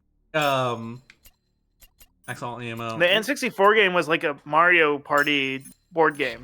Right. It was like it was one that was like, oh man, it was the final mission. I remember you play as Reptar and you like run around Paris and you destroy everything. Was it Rugrats in Paris? No. Well, there's Rugrats: The Search for Reptar. That's the one I think I'm Rugrats: The Search for. Really? I can't believe I hit on such a nerve with you and your love of Rugrats. Listen, I watched a lot of Rugrats when I was younger. Yes. And I didn't internalize any of it. Right, because I had a child's brain and I had like no imagination at the time. Oh, I thought I was gonna say you watched the what is it? What is the name? The 4,000 Blows. What is it again? What's that movie? What's the French movie? The 400 Blows. You watched the 400 Blows and went, I only like Le Cinema now. I only like Le Cinema now. I don't like Rugrats anymore. Right. I watched such a filmophile. I watched I watched the Hunger Games. Passion de Jean Arc. And I watched the Hunger Games and got like really into film and movies and stuff. Phil? That's funny. I guess there are people who are like, I got into movies through Hunger Games. I'm sure that's not a thing. I shouldn't hate. Not what not what my first choice for what a filmophile would be into, but you probably right. No. Scott, you are the filmophile. I'm just trying to think of like I just like there's so many like more like adult shit that's like not for children that I'm like was like way more into than like stuff like Rugrats or like Doug but or didn't like you know Rugrats had secret themes or like Real Monsters. That sounds like bullshit. I don't think that's true. No, do you remember his name is Dr. Lipschwitz? It's because his name actually was Dr. Shitlips.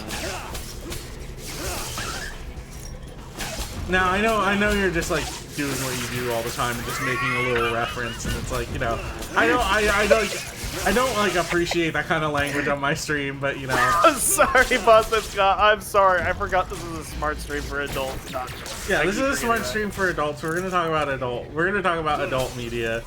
The 400 blows, which just kind of sounds like Scott's last weekend.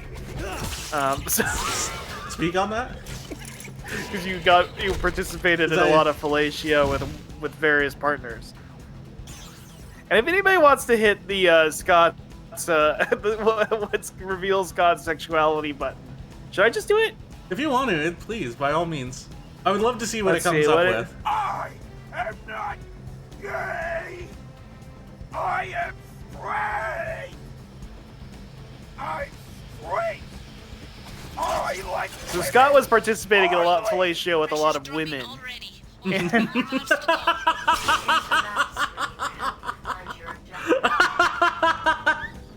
No, it's at 400 individual sessions.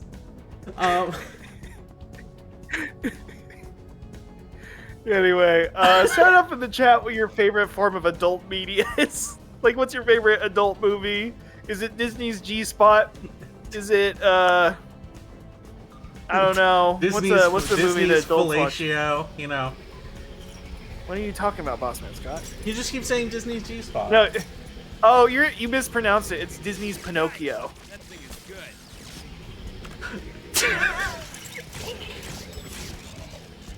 And I do think some of us today are going to become a hashtag real boy. Well, you're a real man. We already discussed you don't even remember anything about the Rugrats. Yeah, You're an adult. I only appreciate, like, you know, adult stuff, like, you know, like. I was gonna say my favorite licensed game as a kid was the Lord of the Twilight. Rings. Beat 'em up. Did they make a Twilight video game? Did they make a Twilight video game? I would have loved. You left Neverland and forgot about the Rugrats. That's true. Wow. It's completely left my mind. I don't remember anything about that. I don't remember anything about any of the other, like, children's media that I used to watch, like, you know, Ren and Stimpy, or like you know, I'm trying to think about, like, I'm imagining my head like I'm having so much Nintendo. such a hard time remembering all this, like, children's media. Yeah. Luckily, sadly, there's not an industry. There's not half of the YouTube videos were just dedicated to remembering that kind of stuff. Right. You're kind of shit out of luck on that one. Yeah, no, there's none, like, analyzing the deeper themes or anything like that. Yeah. Or, I mean, if I were to say Ash from Pokemon was secretly in a coma, you'd be like, well, was he even alive in the first place? I don't know who that is. I don't know. Yeah, that doesn't make any sense to me. Pokemon, the card game? Now, Greece says apparently the only Twilight video game was a trivia thing for the Wii, which means they missed the mark for a hardcore character action game. That's like really disappointing, because, like, you know, like, the video game tie-in, like movie tie-in game for Twilight would have gone so hard. Now, in my head, can I say my vision for a Twilight game, my ideal Twilight game? Yeah, please, speak on that. I would have loved a Nintendo DS pre-rendered graphics Metroidvania with little character portraits in the bottom. That sounds really good, yeah. But Bella being like, Edward, you can't go there yet. You need to unlock this vampire power. Or like Jacob has sealed some of your vampire powers. Or you switch on and off from Jacob and Edward to solve puzzles. Mm-hmm. And Edward, you know how Bella gets psychic powers in the last Twilight book or movie. She's contacting them. Oh my god, this would be a good game. You have to save this. Analyzing the themes of the Rugrats. Yep, there's babies in there. Well, Chucky, Very remember good. when Chucky said no? Think on that. In Rugrats in Paris. Speak on that? Chucky, remember there was the mean lady who was career-oriented, and then the nice lady who was domestic, and the mean lady wanted to marry Chucky so she could get a job she deserved, and then the nice lady married Chad. It's Chaz Finster, right? That's Chucky's dad. That sounds about right. I don't know. Yeah, and she married him instead. I have another question for you, Boss Mascot. Yeah, please. And this is a serious question, and it's not, me being a goofball, which I want to do. When you first, I don't know when you started watching professional wrestling, and I'm sorry to drive your viewership down to the zero. By the way, Yeah, no. professional wrestling. As soon as we start talking about pro wrestling, basically it's over. But that's fine. This is just something I'm curious about. Well, what era of professional wrestling did you get started with? Do you want to know the sad thing? Is like when I was a kid, me and my brother and stuff, we would watch like pro wrestling, like Attitude Era stuff like that.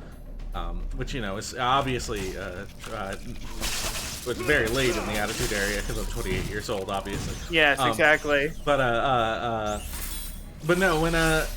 then like there was a while where I was just like, where as a kid I was like, pro wrestling sucks. I don't. Well, okay, that was my question: is did you consider professional wrestling, especially in the Attitude Era, which you were very at the late end of? Were you like, whoa, this is fucking adult shit? This is like what adults watch. No, I was basically just tired. I was like tired of it, and I just kind of like thought it sucked. And then like when the like Attitude Era like fully hit on, and there were like people in my school, like in my high school, talking about like The Rock and middle school. We'll talk about like The Rock and Stone Cold Steve Austin and shit, and they were like, "Do you smell what The Rock's cooking?" And it was like cool kids doing that. I was still like, that's lame. Right. That sucks. No one would like that. And then eventually, you know what like got me into it was my brother like started playing wrestling games. Wow. And I was like, oh wait, hold on, this is kind of like tight actually. And then like I got into it, and you want to know the fucking era that I got into it was what? Like it was like the post Attitude Era, early 2000s, Was it like, isn't 2003 SmackDown versus Raw held up as like a big game from that era? Yeah, basically. But it was basically like it was the full on like Triple H era of WWE. You know what I mean? Right. Which is why you still talk about Papa Paul so dearly. I love Papa Paul. He's the most important booker of all time. Booker of the year. Booker of the year. 2023. I love NXT. I bleed the black and gold. DIY forever. Johnny Gargano doing the Why Am I So Violent hands. Is it sad that's all I remember from that era is just like Johnny Gargano making the funny faces? Right. But anyway. Oh, and Tommy End Tommy End in the chair. I just remember a lot of Tommy End in the chair, and people were like, the chair is huge. The chair is epic. I just remember being like, I guess. I also was a big fan of, I didn't know he was Chris Hero at the time. He was just Cassius Ohno to me. I was like, Cassius Ohno has some aura. What's about Cassius Ohno?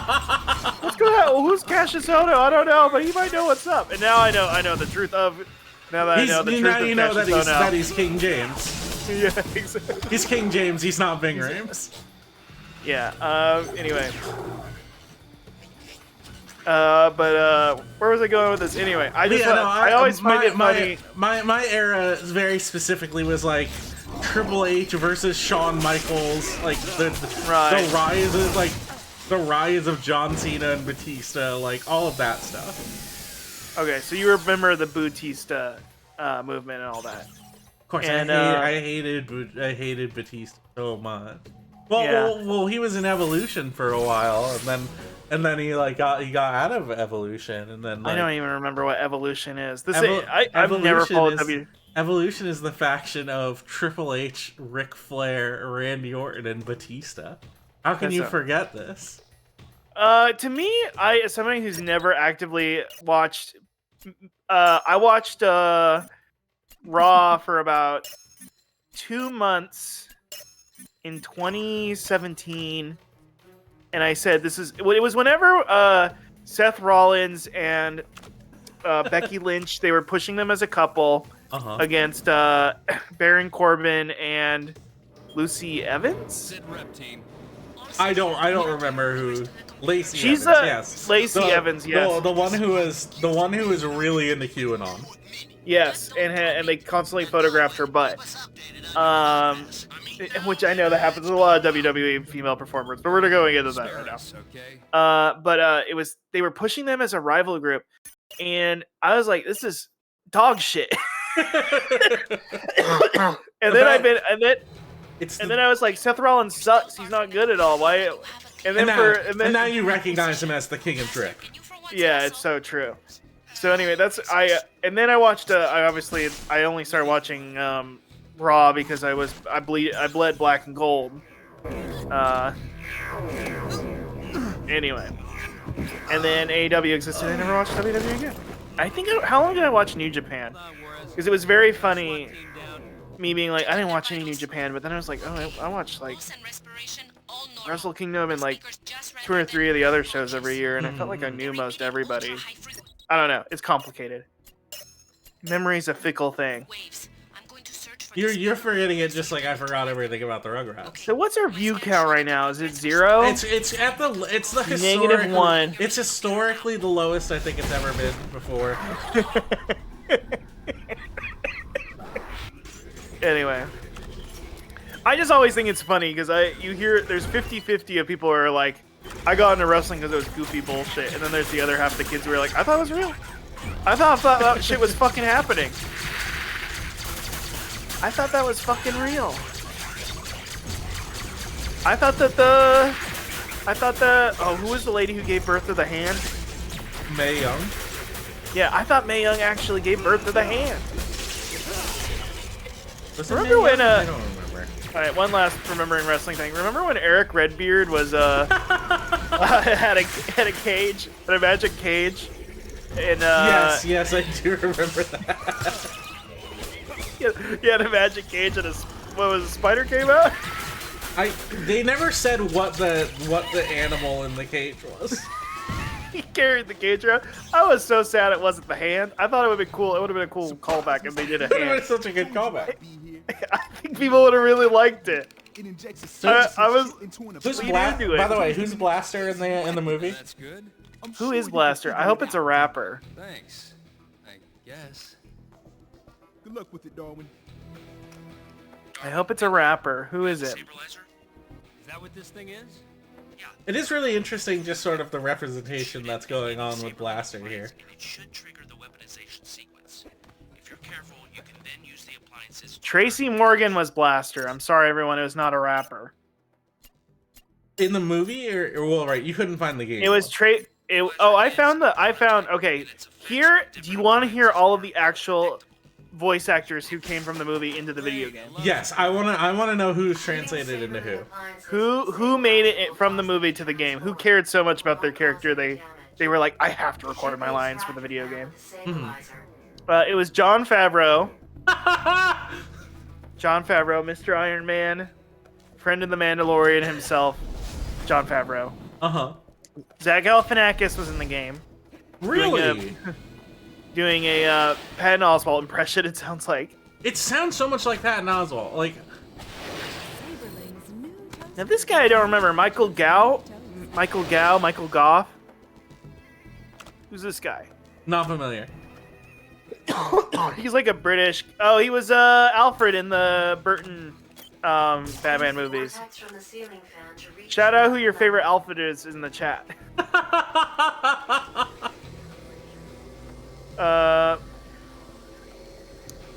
Anyway, and then it is Bill Nye, which we brought up earlier. He's the bad guy.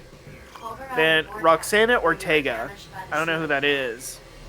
Oh, she replaced Penelope Cruz as Juarez. Right. Then Sam Rockwell made it back. There's a lot of Iron Man in this. Maybe that's where they met, and he cast Sam Rockwell in Iron Man 2. They're like, listen, we have an idea for you. You're really gonna get into this. What if we had this Iron Man conceit, but it was a little weird, a little funny with it, just a little strange. And then Avery Kid Waddle, who is a voice actor, was the Tracy Morgan stand-in. Can you real quick, can you real quick look up time to beat Disney GeForce? Okay, time I'm to toast. beat If that thing gets its way. Disney GeForce. Well, when it comes to you, when it comes to finding the G spot, it takes a while, boss. Okay. And I shouldn't have said that. I'm so sorry. I've been in this crawl space, and I would have pitched. You know for a fact that's not true. You know I'm like President. I'm like President Bush. I get in there. Yes. And famously, instead of oil, you love baby oil, and looking for baby oil. Yes, and instead of having your eyes on Iraq, you have your eyes on Big Racks, excuse me. So, how long to beat? The main story apparently takes 8.5 hours. See, I'm already an hour and a half in, and I feel so finished. And I could just swap to something else like I normally do, but I'm feeling so committed to Disney GeForce. Unfortunately, because I did buy this from a key reseller site, I can't get a refund on this. But that's okay because I only spent like $4. Wow. Why did you go for it, Boss Man Scott? Why did you look for your Disney G spot? Truthfully, it's because I saw Melody first post that it was $4. And I was like, that sounds really funny. I want to try that. Wow. And you know what? Wow, I can scan a container. 7 more hours to go. Well, okay, now that you're kind of like Aaron Hansen, Game Grumps. You're kind of a game design expert. What would you change, Boss Man Scott? What would you do to fix GeForce? I don't think it needs any fixing. I think it's kind of perfect as is, but also things that are perfect can also sometimes those two don't need to be played all the time. Yes. That does sound like something Game Grumps Aaron would say. Oh shit. What are you even doing? Sound off in the chat what your ideal G-Spot game would be. And if you're playing G-Spot, what is your main game that you like to play? How many hours to beat? Can you look it up in chat? How many hours to beat G-Spot? Vulnerable to most weapons, protective energy shield cannot cover its hot water container. Okay. I guess G-Spot is vulnerable to many weapons. How would you like me in your face? I would actually quite like it if you were in...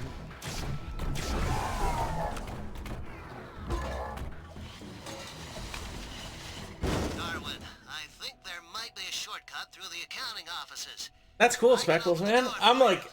Roger that, Speckles. I'm like... This is a high energy game to me. I'm getting and you know me, I'm something of like I don't like games that are energy vampires, you know what I mean? Yeah. And you're something of an emotional vampire, but that's okay cuz I have unfortunately let you into my house, which is how vampires get in there. Well, I'm podcasting from Jeff Keighley's crawl space this month, or this week, and that's so exciting. And you know the Game Awards, as we all said, are still in like 2 months, right? Or 2 weeks. Well, that's right? why I was trying to change it now, so nobody noticed then. Okay. No, Yes. that's cool. Just to catch up the chat, because a lot of people weren't here for that, I am currently in Jeff Keighley's crawl space. I was trying to sneak in to change Gamer of the Year award, Trending Gamer of the Year award to Bossman Scott. I was going to replace the typical gamer with the atypical gamer, yeah. Bossman Scott.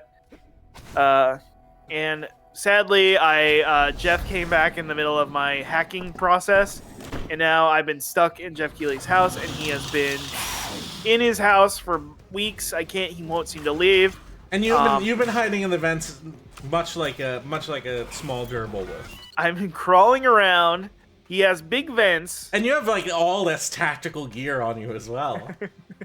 Well, no, it's I've been collecting it. It's kind of like a Metal Gear Solid mission. So he has all these old video game limited editions around. So I've got the Call of Duty goggles. Remember the old night vision Call of Duty goggles? It's like your gamer Solid Snake. I am a bit like gamer Solid Snake. I also have the Master Chief helmet, the cat-sized one, but I can use that to bash in Windows, so that's kind of another upgrade.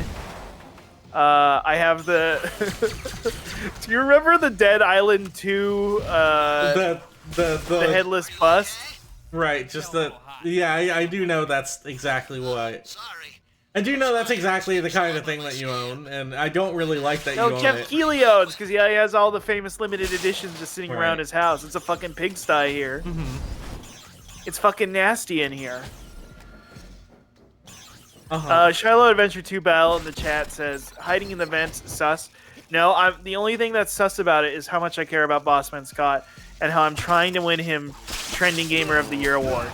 And the thing about Russ is, like, when it comes to being like something of a normal human, I do consider him an imposter. That's not very nice, Bossman Scott. It's just a joke. You can imagine what jokes are like, right? I mean, I only just started imagining for the first time tonight. If you were here earlier in the chat, I only just now started imagining things. I was a pretty literal guy before. Now I'm officially an imagination guy. I'm imagining all sorts of stuff. People in their underwear, movies. Have you tried out imagining things, chat? It's kind of like grok in your head. I'm really interested in these like new movies that you're imagining. Yes, okay. Hear me out. You got this one. What if, give me a second here. What if Jurassic Park happened again, but Chris Pratt was there, and he was friends with one of the dinosaurs? Now, thankfully, that's not something you need to imagine. That's something of the... It's not a Jurassic Park, though. It's a Jurassic World. What the fuck? What the hell? What the fuck? What the fuck is going on? Okay, how about this? Oh gosh, let me imagine a movie. Now Melody does say, so you just watched Tommy Pickles imagining things, and only now you just thought to do it yourself. Yeah, I kind of thought Tommy Pickles was more of a leader. I'm more of a Chucky type, and I didn't need to do the imagination things. Bossman Scott would have done that for me, but Scott's saying I can do it on my own and gave me the go ahead, and you know what? I'm taking him up on the opportunity. And I'm really appreciating just how much you're like trying to imagine, you know? It's you're really like giving it your all. Okay, hear me out. Here's another movie. What if the Ghostbusters were little kids and Kumail was there and they had to solve the mystery of the Frozen Empire? Now, one thing I really like about your like imagination is you much like any other good movie producer are imagining, what if I had this actor in this role? Yes, Kumail. I love Kumail. I don't know what I have to do. All I know there's a security door here. Oh, there's some fucking treats up there. Hold on. Sound off in the chat what kind of movie you'd want Kumail to be in. What do you think Kumail should do next with his career? I think it would be really interesting to like see Kumail as a Rugrat. Like, I would love to see the live-action Rugrat movie. Yeah, I would love to see. I would love. This I is think like he would you be, are. Oh. I think he would be a really solid Chucky. But I would love to know who your Phil and Lil would be. Who my Phil and Lil would be? It can't be Armie Hammer. He canceled. No, unfortunately, he can't do Armie Hammer. He canceled, and he already played famous twins in The Social Network, so I can't imagine that. It would have been funny to see him wear a dress. Now, it appears that Melody has used her imagination, and she has said there should be a movie about invincible gods, but it's in the Marvel universe. Now, that's really interesting. They did announce the other day Kingo and Druig are back. Were you excited when they said that? Oh, that was a big report. Is that what you were supposed to? Is that what you're supposed to be reporting to me? Yeah, that is something I should report because famously on one of the episodes, I did break it to you. Eternals 2 was canceled. They said the Eternals will return at some point in the Marvel universe, and I like to imagine it's Kingo and Druig. And this is your first time, Imad. Here, and let me set up a poll real quick. And This is really exciting. I'm really glad you're coming up with new things. I hit in /poll and then I make it. Are you more excited for Kingo or Druig? Is that all I had to do? Jesus Christ. Kingo, Druig. So let us know in the chat. Sound off in the chat. How many duration? We'll do 3 minutes. So let me know what you think. Are you more excited for Kingo, Kingo or Druig to come back? Now you know I'm a big Kingo head. Yes, Kumail. We love Kumail. We've established this very clearly. He's like the original improv guy who got very huge and large and impressive. Right, and that's exactly what I like about him the most. Yes, that could be you someday, Bossman Scott. Well, it already kind of is, considering all the improv work I've already done. I mean, you might. Listen. If Disney gets you the juice, you could look like Kumail in like 2 weeks. My doctor needs to triple up on my Ozempic. That would be killer. I think Disney would give you the juice. I am on the Ozempic. I just haven't taken it. Wow. Okay. It's true. I can go take some Ozempic right now. Do you want? Whoa. Do you want a live Ozempic? Live Ozempic. We're gonna do a live Ozempic real quick. I just gotta go grab it. We got Jazz here. Jazz is here. Well, we already have Scott's thoughts. Should we do Scott's scripts? Oh, Bossman Scott took his headphones off, so I can't even reveal the name of the new segment. Well, this is Scott's scripts, everybody. This is where Scott takes one of their prescriptions. So sound off in the chat what you're currently taking for your prescription from your doctor. Or maybe sound off in the chat where you pick up your prescriptions. You might go to Walgreens. Oh, here's a tool. Oh, you need that for the... That right there. Yeah, like prescription. Scott Scripts. Charlotte Adventure 2 battle in the chat. I can't afford a doctor. Try and find an Underworld one. Like Blackjack or something. Is that a highlighter head? Melody burst in the chat. Sounds off. I have been uninsured for 10 years. Have you considered getting insurance? Is that easy? This was actually a really good idea because I wanted to grab a Powerade real badly. Thank you. Yeah, sorry. I only got Imagination recently, so this is kind of something I'm only figuring out on my own real quick. So, try and imagine yourself with insurance and then do that. Is probably what you would want to do. And it looks like the results of the poll are in. So nobody's excited for Kingo or Druig. So I think people are just excited to see the duo back together. I think that's kind of the third option. Just want to show you real quick. Oh, it's too bright. It's truly too bright. But you can see if I get close up enough. I'm gonna make it happen. Scott, have you heard the name of this new segment? What's the segment name? It's called Scott's Scripts. It's kind of a spin-off of Scott's Thoughts. There we go. And it's Scott's Scripts, so this is your prescriptions that you take. Mm-hmm. So, and here's the needle. We're gonna go ahead and tie that in. There we go. It's all needled up. We're gonna put that bad boy in me. I'm not gonna show you that because that would be a little weird, but it is gonna be slightly off screen. Yes. A little bit of my tummy right here.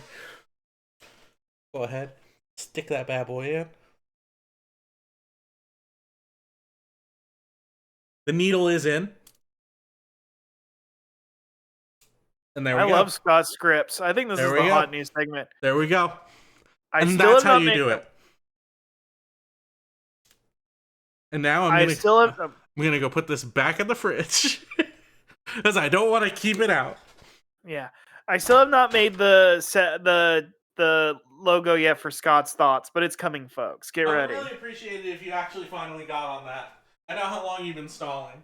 Well, I have been stuck in Jeff Keighley's house. So that was Scott's Scripts, everybody. If anybody has any suggestions for Scott's Thoughts, his famous rant segment where he goes off, he mostly focuses on Scott's mostly, he kind of is really deep into like frame rates. So if you have any games with bad frame rates, he hates bad PC ports. That'll piss him off for sure. Oh, he hates DLC. He hates console exclusive DLC. So don't even get him started about that. We try to avoid it, but woke.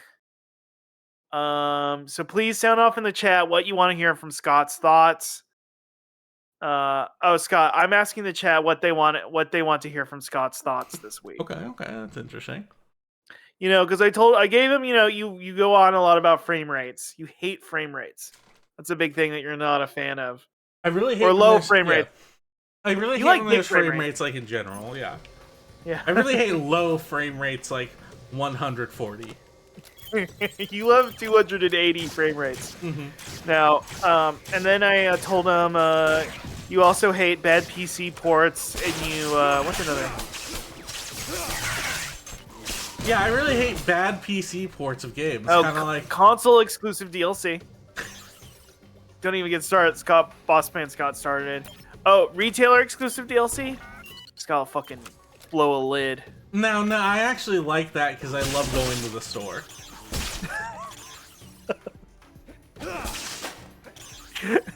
Okay. Sure, Bossman Scott. What? I don't know. You just love going to the store. I don't know. I just caught me off guard. I just. Yeah. You have some kind of problem with me? Are you mad at me? Ow. That was really. Oh, I see you. Yes. Fuck. What other stuff does Bossman Scott like to rant about? Didn't I just like jump through this? Security breach detected. You gotta be kidding me. Full lockdown commencing. I didn't touch the fucking lasers. Full lockdown commencing. I'm actually like really bad about that. Attention. Security breach detected. Full lockdown commencing. I can't think of anything else that Scott's thoughts are on. What else do you like to rant about, Scott? The death of physical media? Right, and now that I'm playing this, I really do think I should probably like try and grab Disney GeForce for like the 360 or something. Oh my god. G-Spot? You fuck. Oh. Hold on, I'm getting shot. In real life or in the game? I can feel my health depleting. Because you actually just gave yourself a shot recently. I did just give myself a shot. That's true. Yes. And that you can call that segment Scott's Shots. Yes. Oh, no, but that's Scott Scripps. Because sometimes you might take some and pills. I think I am the one who is like in charge of this. It's like, if we take pills and we can call it Scott Scripps, that's fine. But then if you go to a gun range someday, then you would be able to call that Scott's Shots. I'm only offering. This is your stream, Bossman Scott, and I apologize for stepping on your toes. I'm just saying. Security breach detected. You should apologize. Commencing. Chat. Bossman Scott. I fucked up. I said things I shouldn't have said. I did things I shouldn't have done. I let things happen that shouldn't have happened. Bossman Scott put a lot of faith in me. And I blew it. I blew it right out. Adventure 2 battle. Let's say be better. I will do better. And if I had a ukulele right now, I'd bust it out and sing a song. And I'm so sorry. And I want to apologize for some of the other things I said. I want to say apologies for saying rap is crap. I want to say apologies for saying the Rock and Roll Hall of Fame. Maybe we should just call it the Music Hall of Fame at this point. I heard when I said every video game reviewer who gave the Silent Hill 2 remake a good review, I called them loud shills. Instead of silent. Well, the thing you were saying was when everyone was saying Bloober Team was finally good now, you were going, they were always good. Oh yeah, I was always a Bloober head because their teams did sound like Boober head, and I thought that was cool. And as someone who can only conceptualize things through references, a reference to, the female anatomy is something you like really resonated with. I love references, especially to the female anatomy. I love referencing things, especially parts of women. What's my favorite movie? Jennifer's Body. And I want to apologize. Well, that's actually okay. So apparently, according to Shadow Adventure 2 Battle, can you sing "The Reason" by Hoobastank as your apology? Let's see. "The Reason" by Hoobastank. Scan objects with a stabilizer to gather information. Okay, let me sing it. Invulnerable to all weapons, ultimate security guard, shielded from most damage sources, can only be destroyed by motions. Great. I would voice meter Banana to put my music from Chrome into it, and I could karaoke this, but I can't because I'm not gonna do that. Right, because you're stuck. Yes, it's too much stuff here. So I could do it like spoken word style, or do you want me to try and sing it karaoke style? What do you think, boss? I'm like very interested in you trying like a real spoken word version of this. Okay. I'm not a perfect person. There's many things I wish I didn't do, but I continue learning. Shiloh says skip, please. I never meant to. Okay. I found a reason for me to change who I used to be. A reason to start over new. And the reason, Scott, is you. I'm sorry that I hurt you. It's something I must live with every day. And all the pain I put you through, I wish that I could take it all away and be the one who catches all your tears. That's why I need you to hear. I found a reason for me to change who I used to be. A reason to start over new. And the reason is you. And the reason is you. And the reason is you. And the reason is you. That was like really beautiful, Russ. You know what? Scott Shots is a better name than Scott Scripts. And I'm fucking sorry.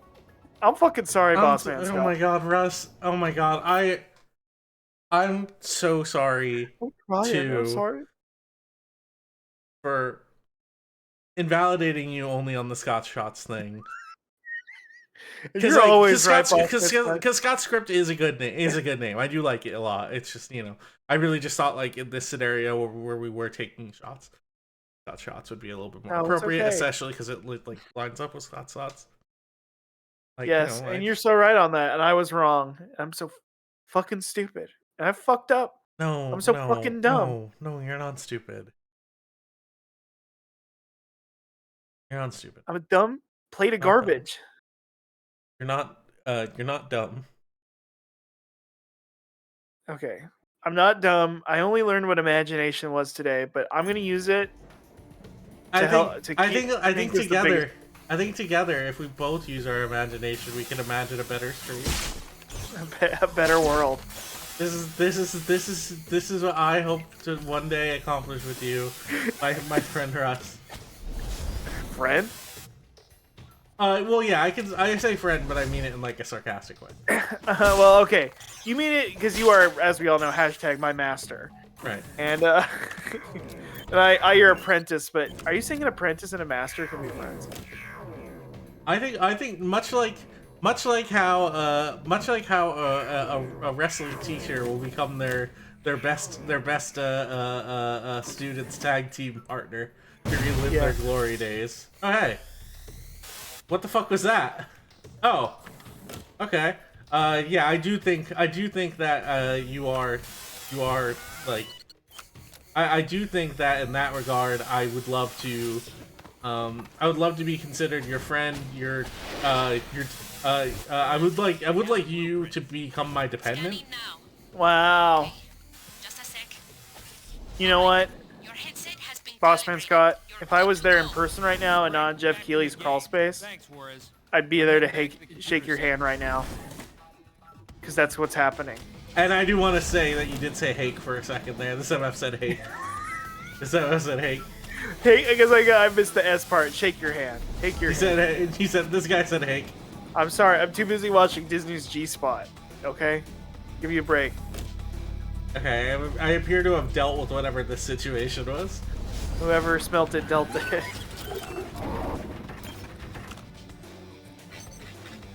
Shoot your little drones. Start off on the chat who your favorite hamster is. Disney's G-Spot And if you could sound off in the chat with just the word hake, I would really appreciate it.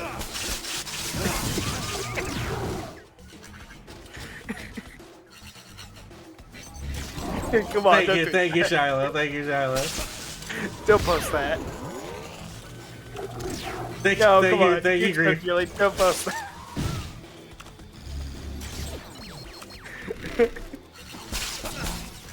I am not gay.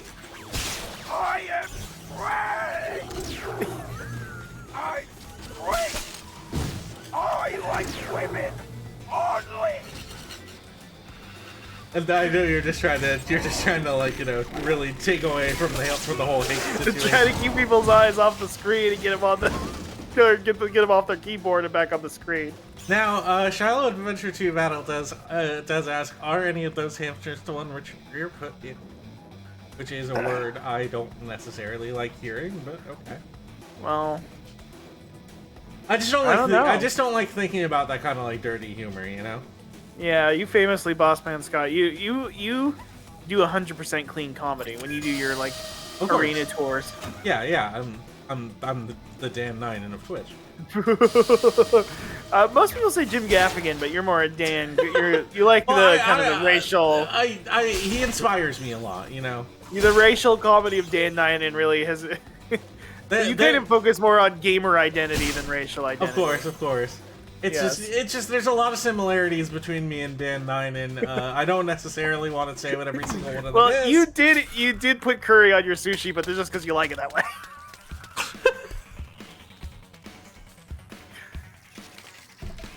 Oh. I don't like this. They put me in a zone. Ow. I don't like hearing women go ow in a video game. What?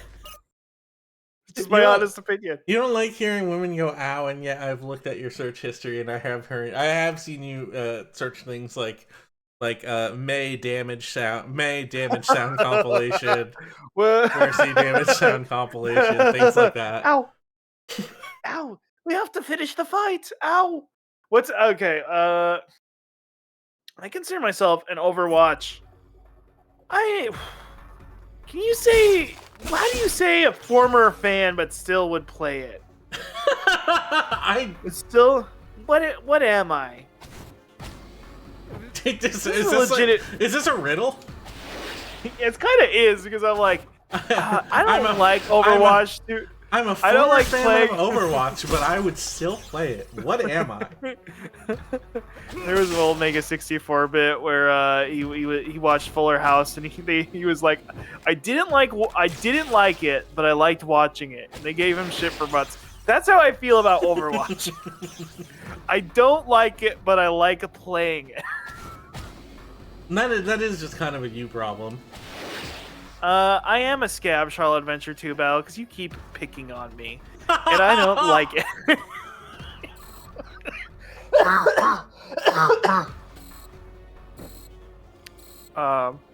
This has been a very anti-Rust stream, and I know. Wait, am I my character right now? No, I'm Russ. Anyway, this is a very anti-Rust stream, and it's not been good. Oh, this is my Alp Clam. That's the character I portray on other weeks. No, I'm Russ right now. It's just this is the only character I have. every other week you have to be in character. Yes. And that includes none of the other weeks coming up. Yes. Right, because you're in a 5 minutes is not good. you're in a Metal Gear Solid. What's it called again? Metal Gear Solid month? It's the 4 days of Metal Gear. The 4 days of Metal Gear. Well, Metal Gear 1 takes over the place of 1 day. And Metal Gear Solid 2 takes place over the course of a night and a day. That's 2.5 days. Metal Gear Solid 3 takes place over the course of... How many days is Metal Gear Solid 3? A good question. That's probably something we'll find out during the 4 days of Metal Gear.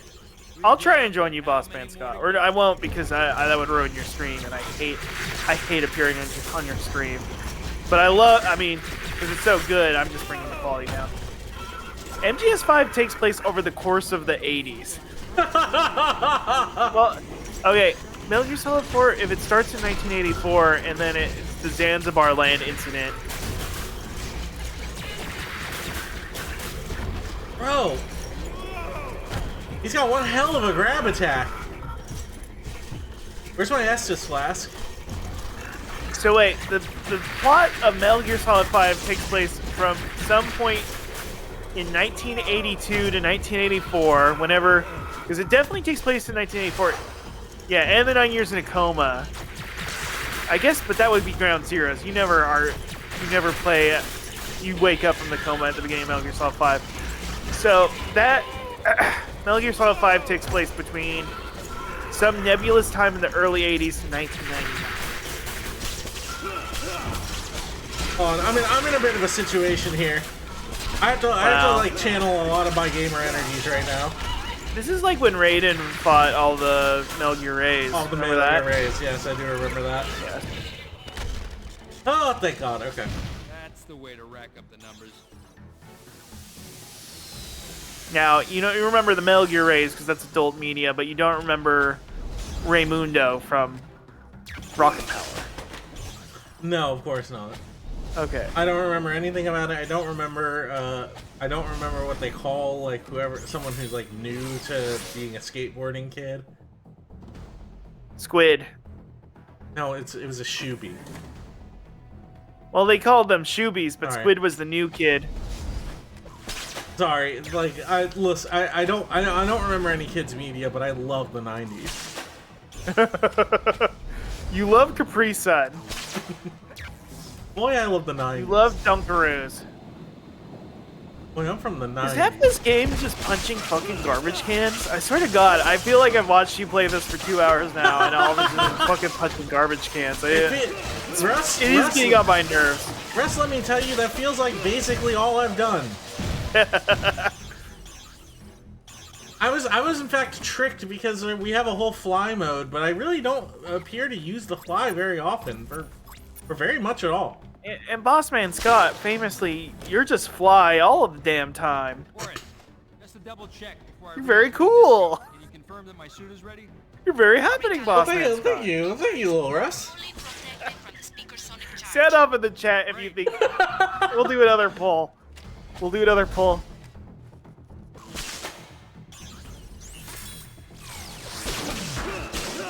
Is Bossman Scott fly or cool?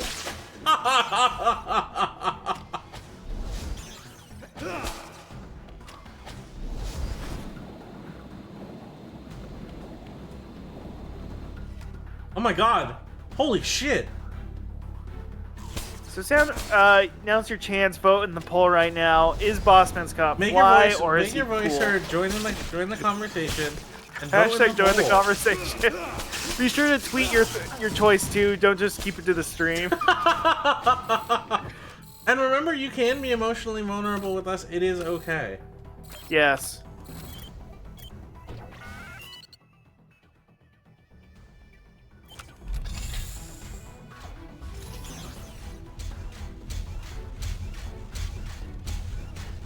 Now I do have to use my fly in order to get all up here, and then I need to slow time.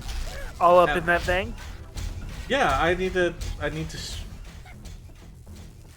spit on that thing, as they like to say. Kind of your hero, your broadcasting hero. Just like my broadcasting hero, she's taught me so much, and I've taught her a lot too. Is that thing like? You know, Oh, okay, wink, wink, wink, wink, Pookie. Wink, wink. Wait, did they actually reveal Pookie? I always thought shaving was a bad idea. What do you wait? What did you mean by that? Remember Pookie? No. I remember whatever shit you said. It's just like it's just like the gerbil in G-Force said. I always thought shaving was a bad idea. No, that's a hamster in G-Spot, isn't it? And maybe he's President Bush just like I am. You know what I mean? Right. Because you famously love to get up in there, and I'm not looking for oil. I'm looking for baby oil. It's having your eye on Iraq. You have your eyes on big cracks. Big cracks. Yeah.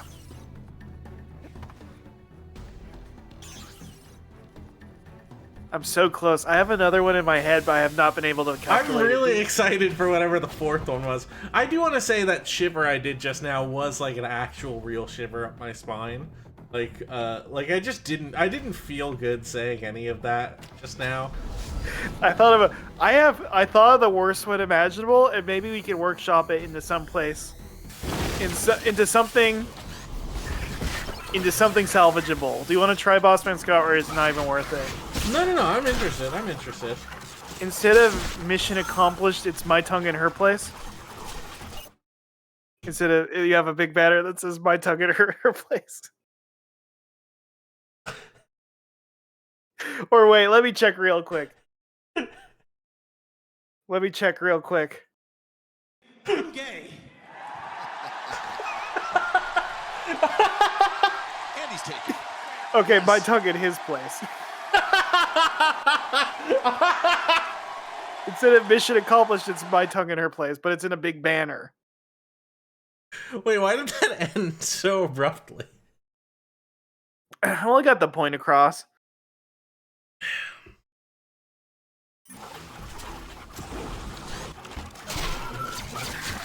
You know what, Russ? I think instead of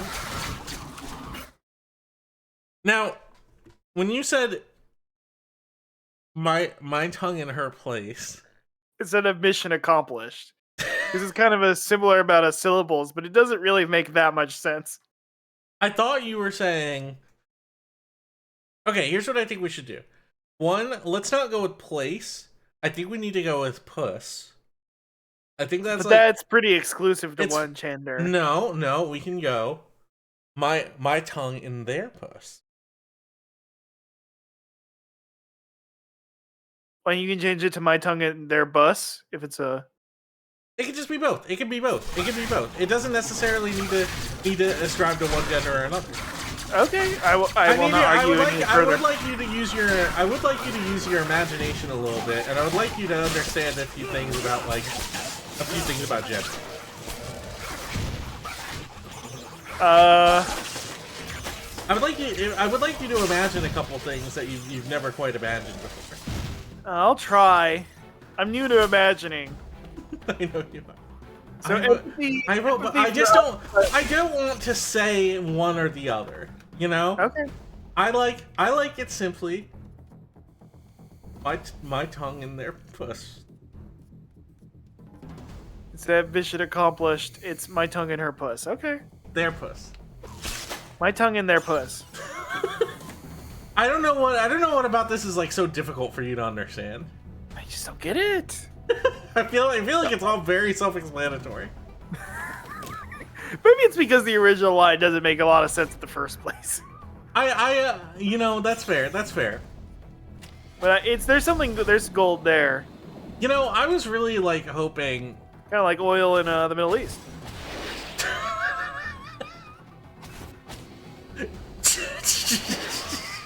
and instead of oil, I was looking for baby oil. Yeah, exactly. You know, we're so close to 200 followers. I was really hoping that like these next few streams could be like. I mean, the game was literally called Disney's G-Spot. You'd think people would just check in just to see it. I was really hoping that these next few streams would be something like the path to 200. And now I fully feel as though what we've done, what we've created has resulted in something of a plateau. Right. That I don't think my tongue in their puss is going to fix. You're gonna have to go viral, boss man Scott. You're gonna have to I am gonna have to go viral. I can't just go gentleman's viral. We need to make this be the real deal. Oh, here we go. You're gonna call out. I do need to get canceled. I do need to get called out, and maybe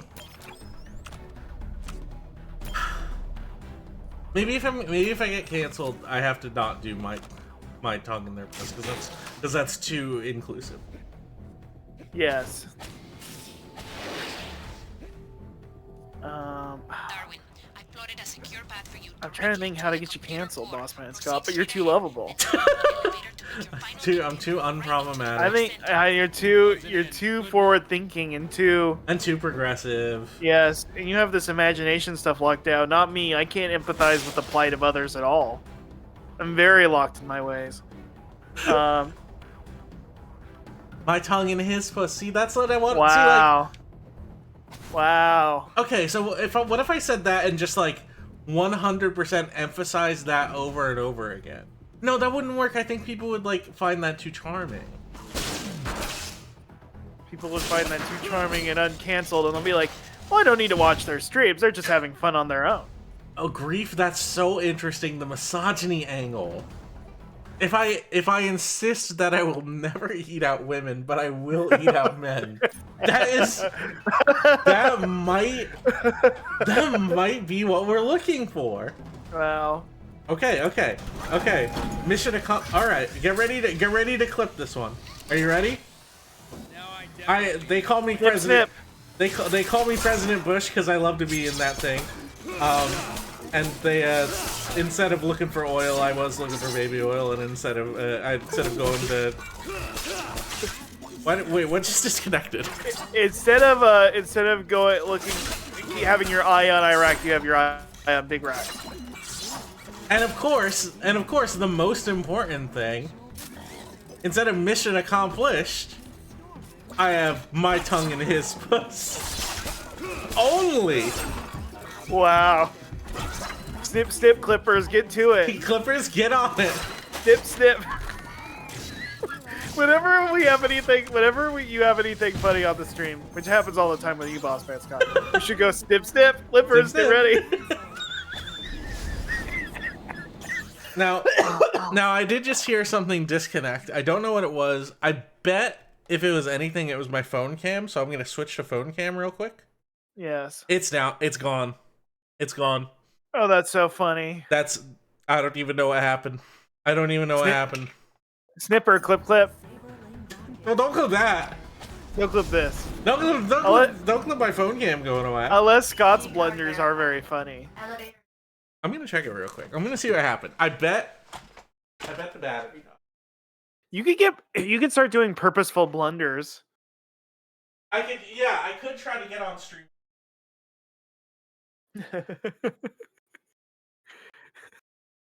This is Scott's blunders. Blunderbuss. Okay, I have to figure out a better secondary camera solution because This did just kill my phone. That's okay. That's okay. Maybe I just gotta get another camera. Maybe I just gotta get another camera. Yeah, post. Yeah, if you could just send like the entire VOD to live stream fails, because they're gonna watch this whole thing and be like, Jesus Christ, what a failure. r/live stream fails. This stream is not funny. It's not good. Both of those have 0 charisma. I don't like either of them. They're not funny. Our live stream failed. Early, cut the chatter. They kept going off on woke. They're gonna really like my centrist views. Yes, of course, because I am the sensible. You are the sensible centrist. Yes. Something of a Ken Bone of Twitch, and much like Ken Bone, I'm bringing the bone to. Much like Ken Bone, you're looking for those beautiful human submarines.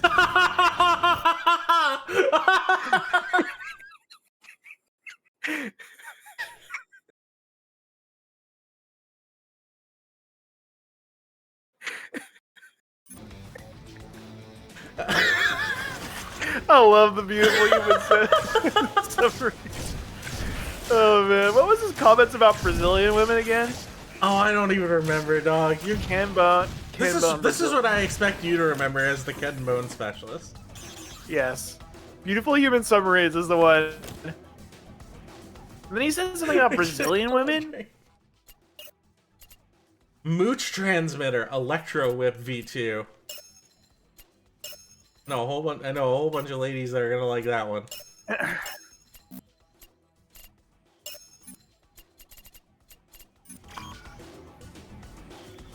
Just like my ex-wife.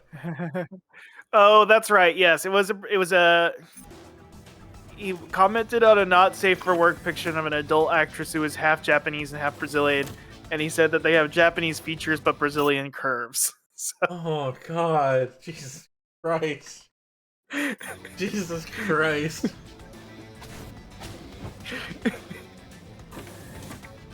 What a time, man! I'm never talking about this shit on the fucking guinea pig spy game. Sorry, are we doing politics right now? Scott hates politics. I'm so sorry. Well, I don't consider centrism politics. I consider them. Yes. I consider them sensible. Sensible. Well, they're the only set. I mean, to quote Pitbull, they're the only set of politics that aren't politricks. Now, Shiloh, I have to disagree with being undecided on the 2016 election. Yes. I think we all knew. I think we all know who the. We all voted for Ron Paul. Wait, was that a Ron Paul election? Yeah, exactly. Or was it Rand Paul? And we should not be doing that. We should not be doing politics. We shouldn't be talking about Ron Paul. We shouldn't be talking about Ron politics. r/live stream fails. They talk politics.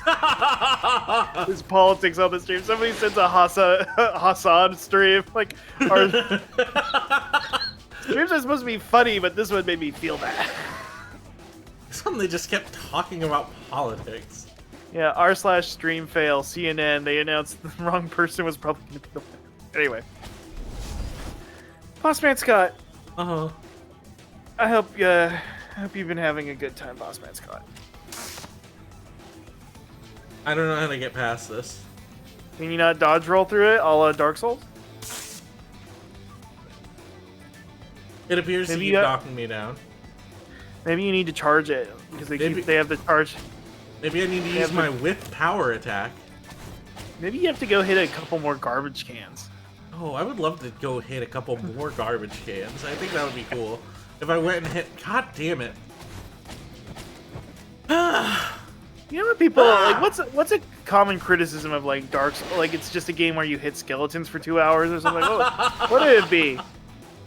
Common criticism of Dark Souls? Oh, it's just like from the haters. It's so hard. It's like, it's so stupid. Like, who even, like... I don't even... No easy mode faking. Like, why... Hold on. Will this work? Hold on. Come on, hold on. Charge up my whip. Yeah, why would they have a... Nope. Why would they have a tutorial on screen and then it not be useful to get past the puzzle? Okay. I always think about. I'm sorry, Bossman Scott. I actually have to leave in a minute because I gotta go That's do fine. something. But I always there was an eCeleb, there was a critic I liked as a. I think I was like 16. It was Movie Bob. I was a Movie Bob fan. Right. And I'm sorry to say I that. I remember your movie Bob era. Yeah. And one time, Movie Bob got Elder Scrolls and Dark Souls mixed up. That's really good. And that was what made me stop being a fan of his, because I was like, Movie Bob. Don't you know how different these games are? They're basically not even the same genre. It was very strange to me. Anyway, I don't know why I brought that up on any level, but I always think about that. Like, how do you get Elden Ring and Dark Souls mixed up? They're like the exact opposite game. Yeah, I don't know. They're so different, Elden Ring and Dark Souls. Oh, I know what I have to do. I know what I have to do. I have to send the little fucking fly in. Do you have a favorite fictional bug, Bossman Scott? Mooch from G-Force. Mooch from G-Spot? Yeah, look at this guy. He's so cool. What about the Woody Allen ant from Ants? Oh, I loved all of the ants from Ants. I loved all the bugs from A Bug's Life. That's a future stream, Disney's Bug Life. People like that game. I did also buy Disney's Dinosaur. Disney's Dinosaur? I was literally talking about Disney Dinosaur with my parents today. I'm glad we finally like can come together as people who can like really appreciate Disney Dinosaur. Yeah, maybe that's gonna be a stream on the Discord. Yep, the Discord. Everyone's invited on the Discord. We're all the Poppin' Gamer. This is the Poppin' Gamers Discord.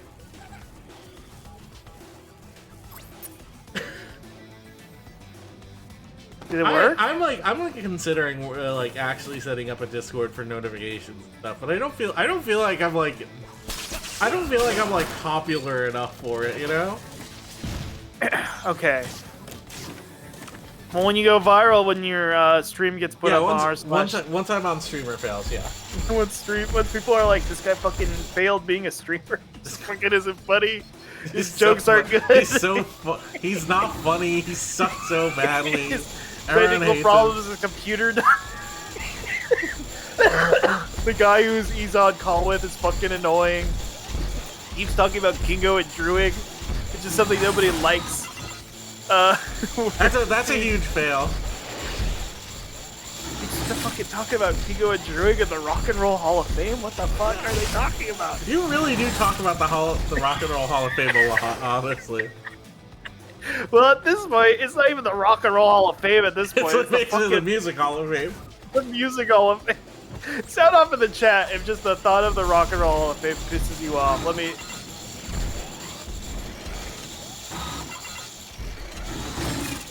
This is kind of Dark Souls-esque because you are running away. Looks like you're holding down the circle button. I am constantly running, which is how you're supposed to play Dark Souls, is never fight any of the monsters. Well, you don't fight them till later, right? You get the Drake Sword. Yeah, exactly.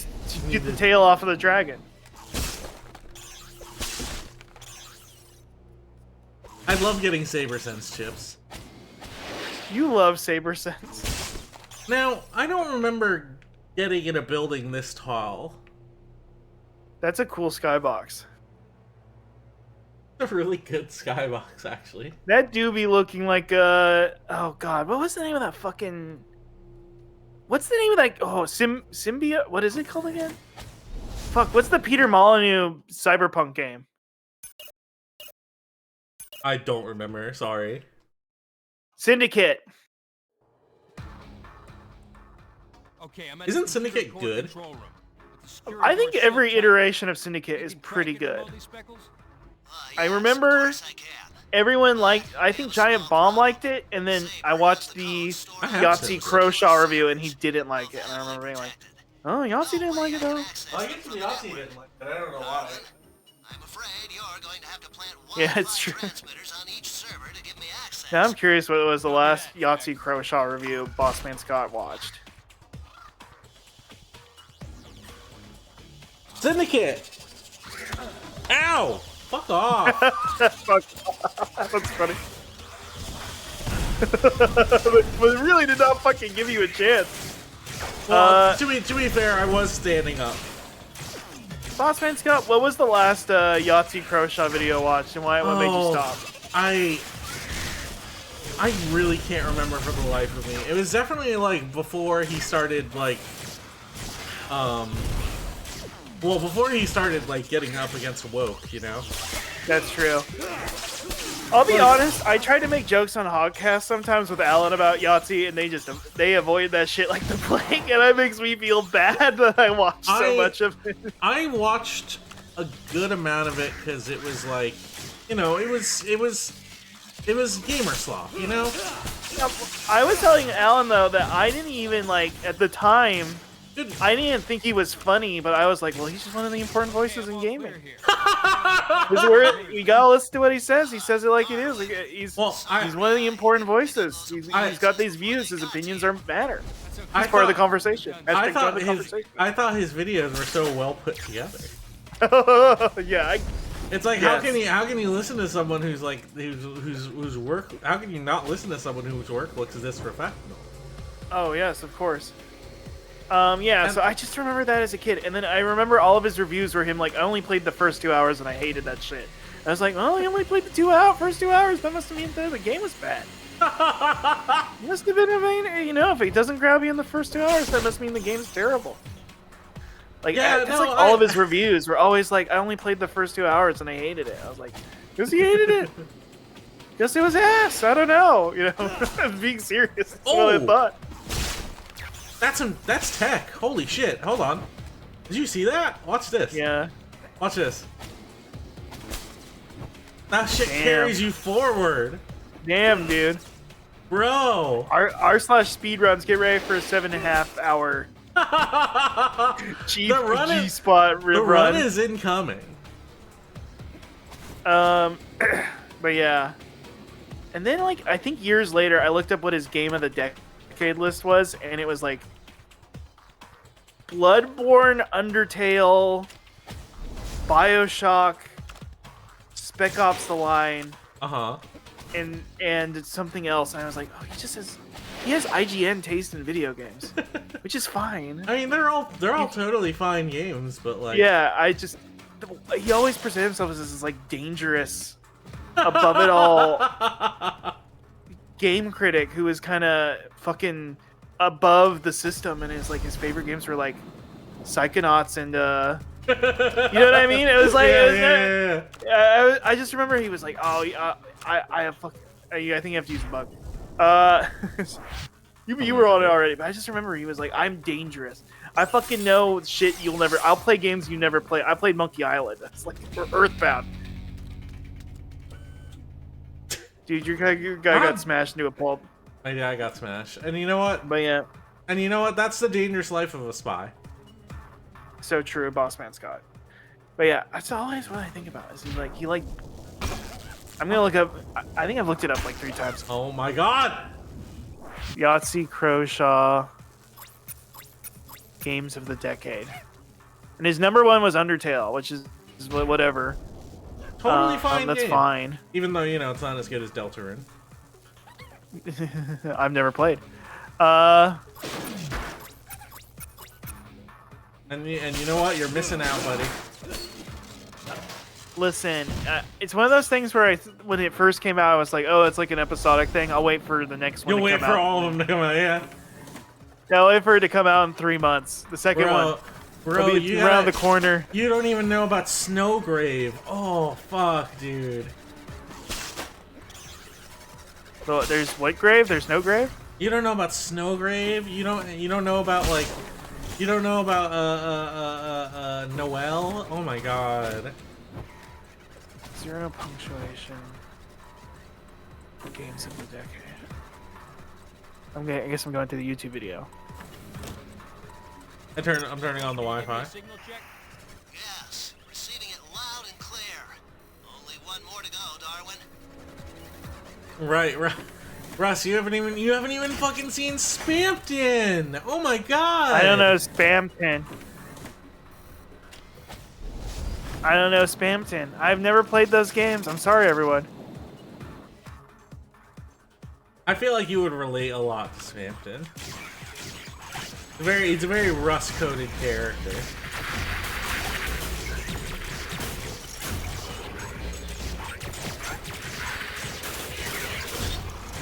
And then of course we're gonna play it and then we're gonna voice it together. Isn't that exciting? Are you looking forward to that? Okay, Russ? his 2010s games of the year. It was Shadow. It was. You don't even want to like touch that at all. I respect it. I don't even know what you're talking about. His 20. Oh my god. Yahtzee has the most IGN game taste, which is fine. It's okay. He's allowed to. He's more famous than I'll ever be. For being a guy who wears a trilby still. Shadow of Mordor. Just Cause 2. That's a game of the decade? That's what his 10th best game of the decade. For the 2010s. It was Shadow of Mordor, then Just Cause 2, then Bioshock Infinite, number 8, and which is not a good game, but whatever. Then Spec Ops: The Line, then Disco Elysium. Okay, good game. And then Resident Evil 7, and then Doom 2016, which was when was that Doom? When did that Doom come out? I don't remember. I don't remember the full on like Doom remake. Yeah. And then, or I guess Doom 4, I guess is what they listed as internally. Then the Return of the Obra Dinn, and then Portal 2, and then Undertale. I mean, you know what I mean? Yeah, that's a weird list. That's like, but he's dangerous. He's an outsider. He tells it like it is with video games. Right. He chose the video game that Roger Ebert famously died after he saw 2 minutes of footage of it. So. Well, hit me with these again. Okay. Okay, both transmitters planted. You should be The games of the decade. Games of the decade. These are what he considered the best games of the 2010s. Shadow of Mordor. Wrong. Bad. Just Cause 2. Well, not bad, but. Yeah. Just Cause 2. What the fuck? Yeah, that was his 9th best game to come out in the 2010s. Bioshock Infinite. Okay, no. That's yeah. That's a Tug's collar one, if there ever was one. Spec Ops: The Line. Totally fine game. Nothing wrong with that. Yeah, Disco Elysium. And number 6. Great game. Excellent game. I need to beat it. I've only played the prologue, and I know it gets better, but it was so grim. It was kind of. Anyway, I'll get back to it. See, I felt like there's a really good comedy to Disco Elysium that you might appreciate, because like there are times where like you're riffing with characters and it feels like you're actually doing like a fun improv set with them. Anyway, it's just that first chunk is I'm not even grim. joking. I really like. I know I said that in sort of like a condescending tone, but it's like. Well, I don't do comedy. That's not my thing. Yeah, you only do dramatic improv. Yes. I went to a friend's dramatic improv show. It sucked. So anyway, we don't need to go. Okay, Resident Evil 7. I have no idea why that would be a game of the decade. Okay, Speckles. I like Resident Evil. It's a totally 7 and 8. It's a totally okay game. But he's like the story man. He's like, oh, the game stories. I'm like, what? But the story is nothing special. Like, yeah, that's the thing. I don't know. Then Doom. Doom's pretty fun. I like that Doom. Totally fine game. And then Return of the Obra Dinn. It's a good game. Fun. That's a good game. Yeah. I can see that being on a Games of the Decade. Yeah. And then Portal 2. I like Portal 2. Once again, nothing wrong with these lists. He just presents himself as the ultimate fucking outsider. He says it like it is. And then number 1's Undertale. And I'm just kind of like, but maybe I'm just not an Undertale guy. Maybe that's just not for me. I think, Russ, I think you're gonna play Undertale at some point. I beat Undertale. I beat it twice. I think you're finally gonna play Undertale at some point, and I think you're really gonna. I think you're really gonna have some. Really gonna eat your words. I don't know. Yeah, what I I'm killed doing. Asgore and then never played it again. Oh no, you didn't even. Oh no, you didn't even get the pacifist in. No, Russ. Yeah, I played it twice. I killed Asgore the first time, and then. And then you did the genocide in it. Yes. I don't know what I'm supposed to be doing. Anyway. Kill is protecting the enemy from where this. How? I have to get in here and destroy these guys, I think? But how do I do that? I have Return of the Upper Den downloaded on my Steam Deck, but the one time I played it, I was too tired and I didn't get it. So I think I would like it if I figured out how you play it. So maybe that's probably that's I think we fix this for you. So I guess to make a long story short, I hope everybody had a fun time me talking about a. I hope everyone had a fun weekend. Yeah, everybody enjoyed me talking about Yahtzee Crow Shot.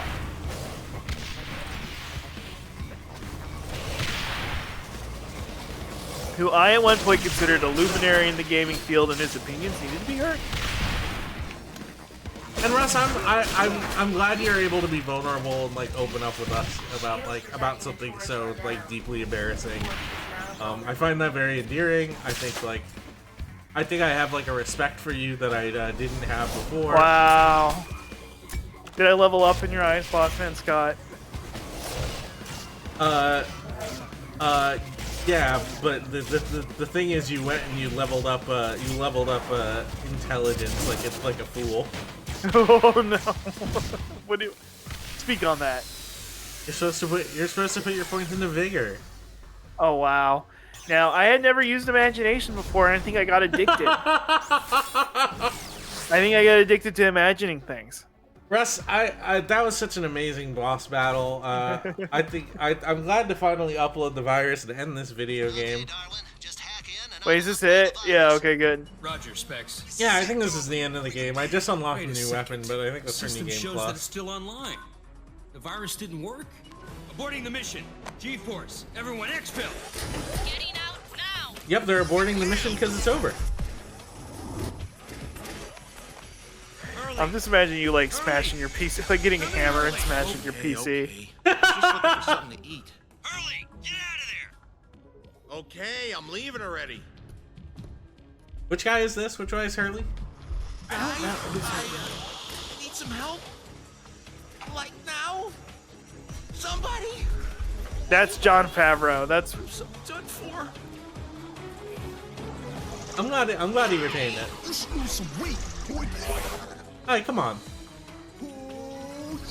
so see their vehicle. It looks like 3 hamster balls tied together. Yeah, which is it's just actually kind of a really funny reference because that like hamster like hamsters It's a like reference be to in balls. hamsters. Yeah. I think we did it. We beat the game. I'm really glad we finally committed to beating this game. And go ahead and hit save. And no, we're not loading any more of it. We're in fact gonna go ahead and put the end on that. And you know what, Russ? You know what I want to do real quick before we wrap this up. I'm gonna go over the schedule one last time. One more quick. Well, schedule. I just saw on Scott's stream, Steam did pop up and say you rock the G spot, Disney's G spot. I got the achievement. Yeah. Yeah. All right. Thanksgiving is Streamsgiving. I'm gonna be doing a small marathon. I'm gonna be on there longer than I normally do, because I normally do like a 3 hours. We're probably gonna be there like 6 or something. Streamsgiving. That's on Thanksgiving. Next month, the 2nd, the 3rd, the 5th, and the 6th, the 4 days of Metal Gear. Gonna play Metal Gear Jolly. If you don't know what Metal Gear Jolly is, good. You're gonna be surprised, and that's what's exciting. If you do, then keep it to yourself. You know? And then, of course, we're going to do the regular stream on the Tuesday after that. And then on the GamesLine account, GamesLine TV, twitch.tv/GamesLine. Gonna be check it out. The Game Awards. And these are all the streams that we're gonna be doing a Game Awards watch along on GamesLine, and it's gonna be the GamesLine Award.